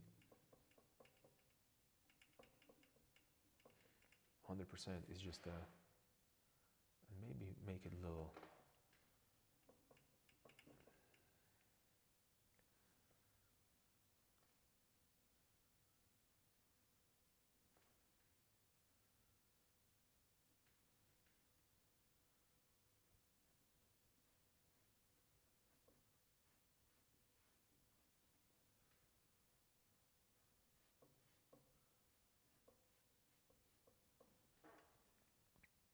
And it disappears. This is good this way and this way right here. And you can tell that this part of the painting, it's red warm, and this part is a green warm. So it's kind of give you that. But you won't be able to see it if you're looking at it. You will see it when you're looking at it upside down, because suddenly what you're looking at is not going to make sense to you. So brain is trying to make sense out of it. And it's funny to see how your brain struggle with this.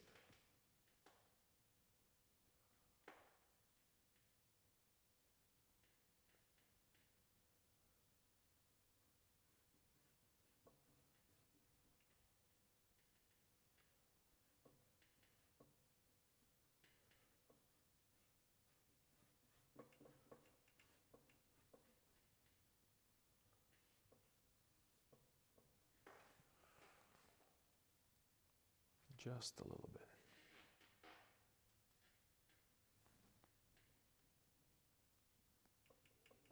And since my pigment is getting thinner and thinner, it can go also lighter, because when it dries out, the darkness from the canvas, it's going to make it darker. This is something that you need to take into consideration. And then let's show the little shoulder.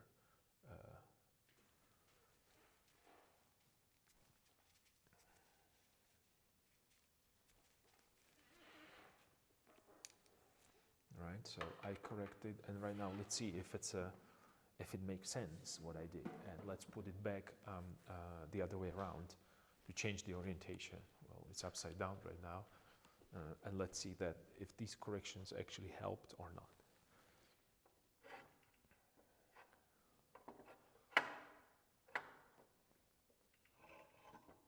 Oops, should probably go further up.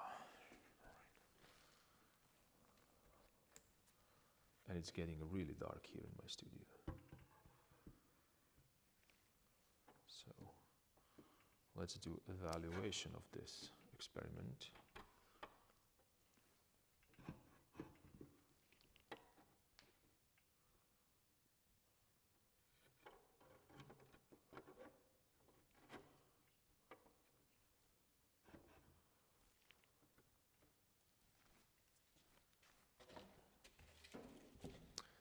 paintings everywhere. I can't even walk. So when I was talking about that you should have a multiple project at once, don't have zillions projects at once.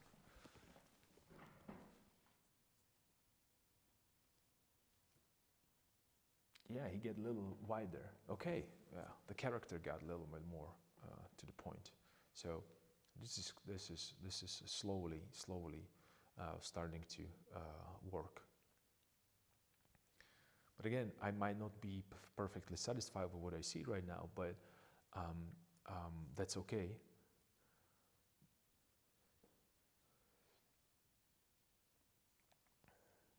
I was going to do 77 at once, but I guess you want to say, I need your advice. I don't think I understand. Could you be more specific?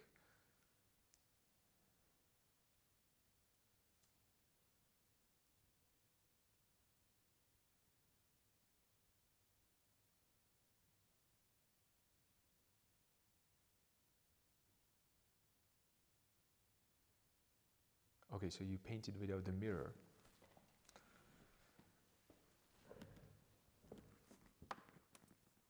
So you painted without the mirror and just focusing on colors and feeling.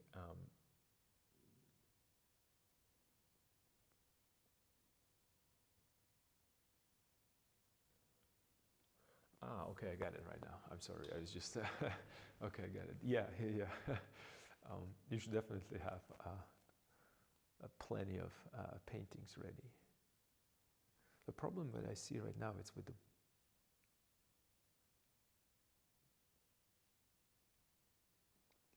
I'm aware that you're working on your self-portrait.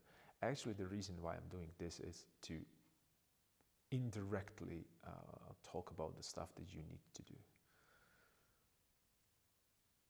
Or you should take into consideration, rather. I'm not going to tell you what you have to do. I'm just giving you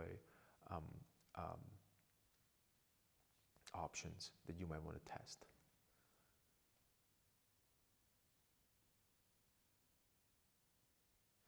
Yeah, that's when I was, you remember we were talking about that, having a mirror being really, not necessarily distracting, but it's more about that you're trying to see everything and include everything because you think that every little piece is important, and not having a mirror and thinking about how you look and how you perceive yourself is a little easier on your brain and a little more,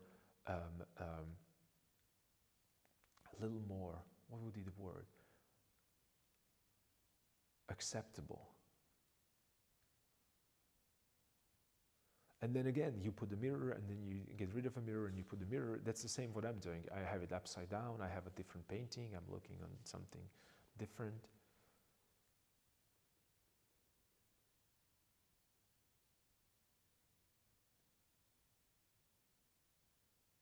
That's awesome. That's awesome. That's perfect. If you felt inspired, that's amazing.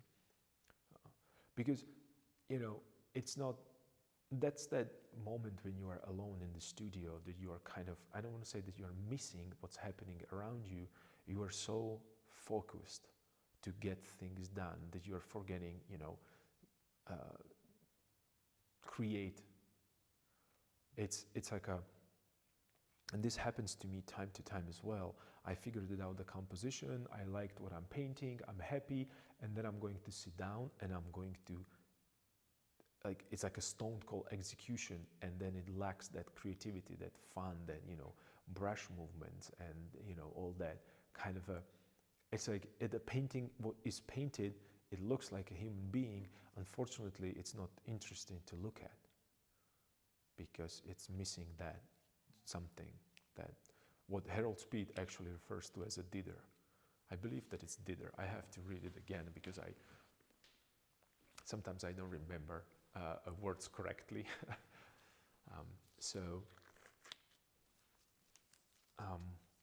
Yeah, I'm going to stop with this today. with this bad painting Friday on Saturday because it's getting really dark and I can't really see. But that doesn't mean that you should not continue with your work. And maybe that's a time to take a couple minutes break to stand up, get away from your painting, get away from whatever art you're doing. Maybe distract yourself with something, and then get back to it, and you will see it with the fresh eyes, and you will immediately address the important parts of that painting and what needs to be adjusted. So that will be that's something that I'm gonna be doing right now. Again, if the stream ends, and I might even do longer streams perhaps in the future, just to show you that there is other things that I need to do in the studio. That painting is not only about, oh, I have a brushes, I have a pigments, and then I have a canvas. So that might be interesting as well. Maybe I'll might show you what I do, behind the scenes in terms of how do I prepare my canvases, if I'm really in the mood of experimentation with canvases and different canvases that I used before. And I don't have preferable canvas myself or surface to paint on. So I don't really think that way. What I think more about when it comes to surfaces is whether or not it's going to show or give me that desirable effect. So that would be probably what I'm focusing on. And perhaps I could do, because I have a bunch of drawings that I need to do. So maybe I could stream some drawing as well, since it's part of the painting, or part of understanding a painting. And I'll might even actually go further and show the difference between how I used to paint, or how I used to draw, and how I used to think about the drawing, and how my drawing changed. And it's kind of, my drawing was, well, let's think about it this way, that when at the beginning of my journey in visual art, I thought that drawing, it's everything. And then I realized that the way how I was drawing, it's not sufficient for painting purposes. What do I mean by that? Well,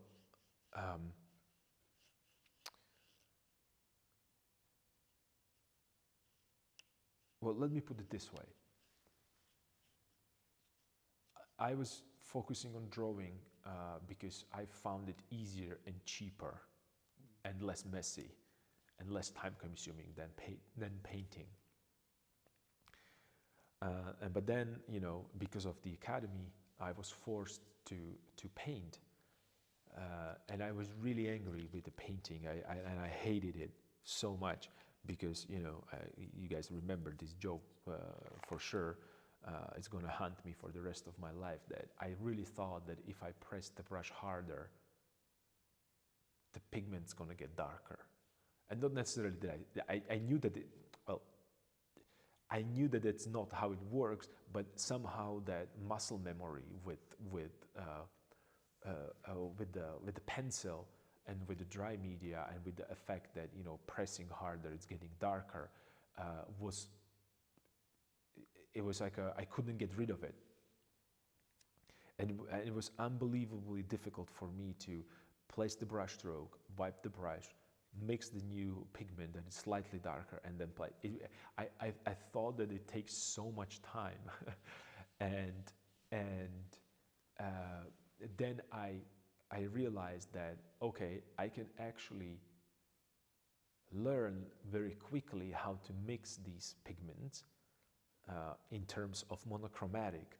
And I was like, okay, I can paint only monochromatic paintings. So they're going to be like a mixed medium between painting and drawing. And for the longest time, I was just slowly transitioning to working with the brush, like I am with the pencil, and it's still it is still there. You can see me still using that kind of a one thin brush, and it's not that I'm painting with it. That's my charcoal substitute. And then for some reason I stopped drawing, and I was focusing mainly on painting, or I was enjoying painting more. And then I get back to drawing, and I realized that, oh, I need to change my drawing style, not the style. I have to change my drawing habits to help me with painting. That means that my sketches, my drawing sketches for preparations for paintings shifted, it changed completely. Because I was drawing before I understood what the painting is. Then I don't want to say that I understand what painting is right now, but the moment I dived into what the painting is, I realized that my drawing process, it's not helping a painting. So I started to draw as I paint. Less careful, less measured, because I know that with painting I can always paint over. And with the drawing, you draw, and then you erase, and then at one point you can't erase into the white back. That's not what's happening with the pigment. You can always place the, a fresh, clean white on top of a canvas. So, I think that that kind of a precise drawing and trying to draw everything exactly as I see it and measure everything hold me back with painting.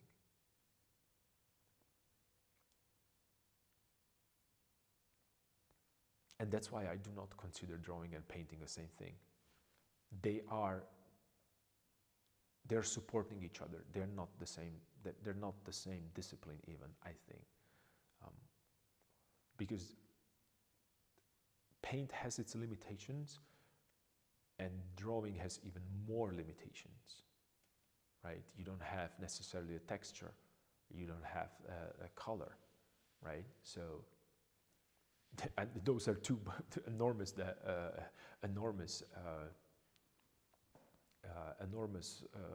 disadvantages for drawing. But what drawing and painting they have in common, it's again composition, and it's edges, and it's light and dark.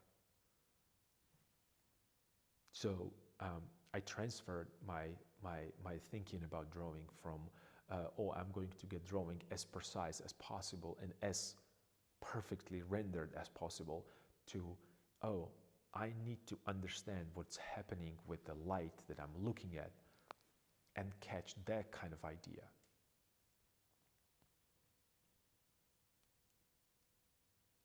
And maybe, my drawing is going to get better again because I'm getting back to it. Not that I abandon that, but the drawing is not a priority right now.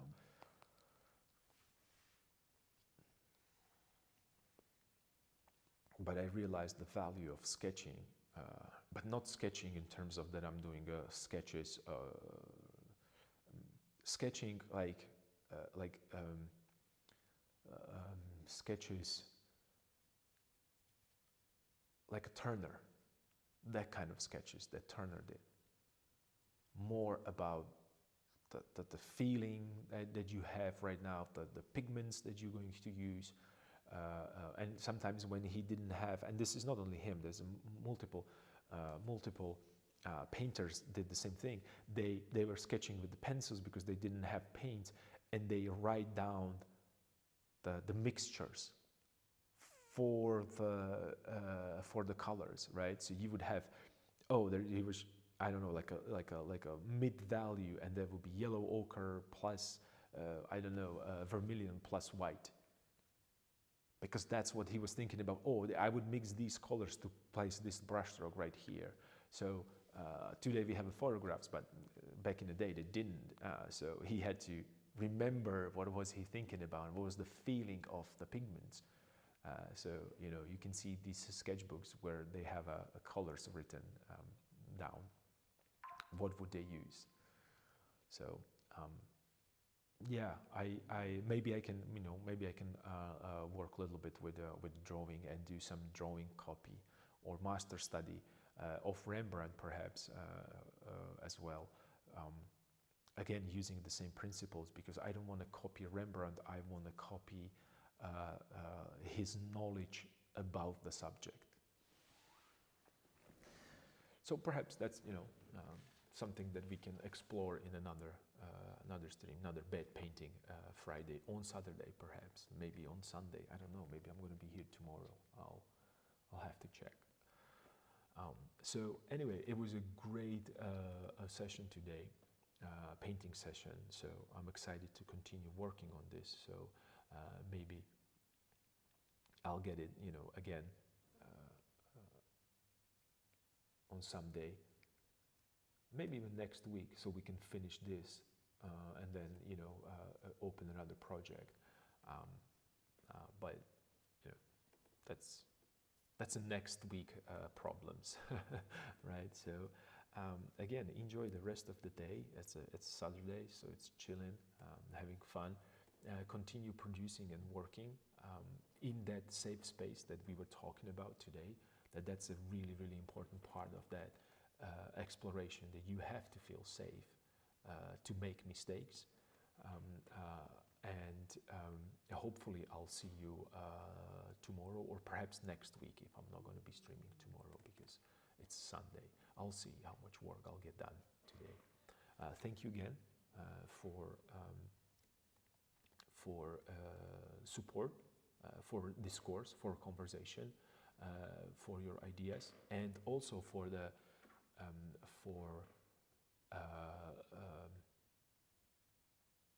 willingness to work forward with art, because I don't feel that we have it enough of it.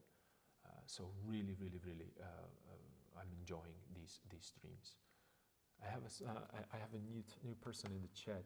Let me read your comment real quick. Hi, it's a pleasure to listen and learn from you. Thank you for sharing your stream. Oh, thanks, man. I appreciate. I really appreciate this.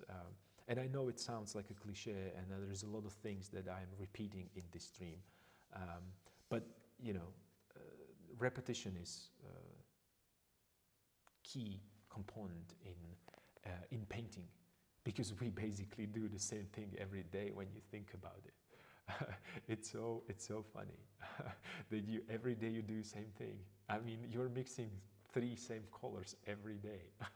So you're gonna hear a lot of repetition in this stream, and it's a small community, and we are really having fun here. And it's exploration. It's always exploration. So this is a safe space for everybody who wants to explore. There's no judgment here at all. You just go for it. Just grab a brush and just have fun, and and then we'll correct it. All right. It was a great day today, guys. Thank you. Appreciate it, and I'll see you later. Take care. Bye.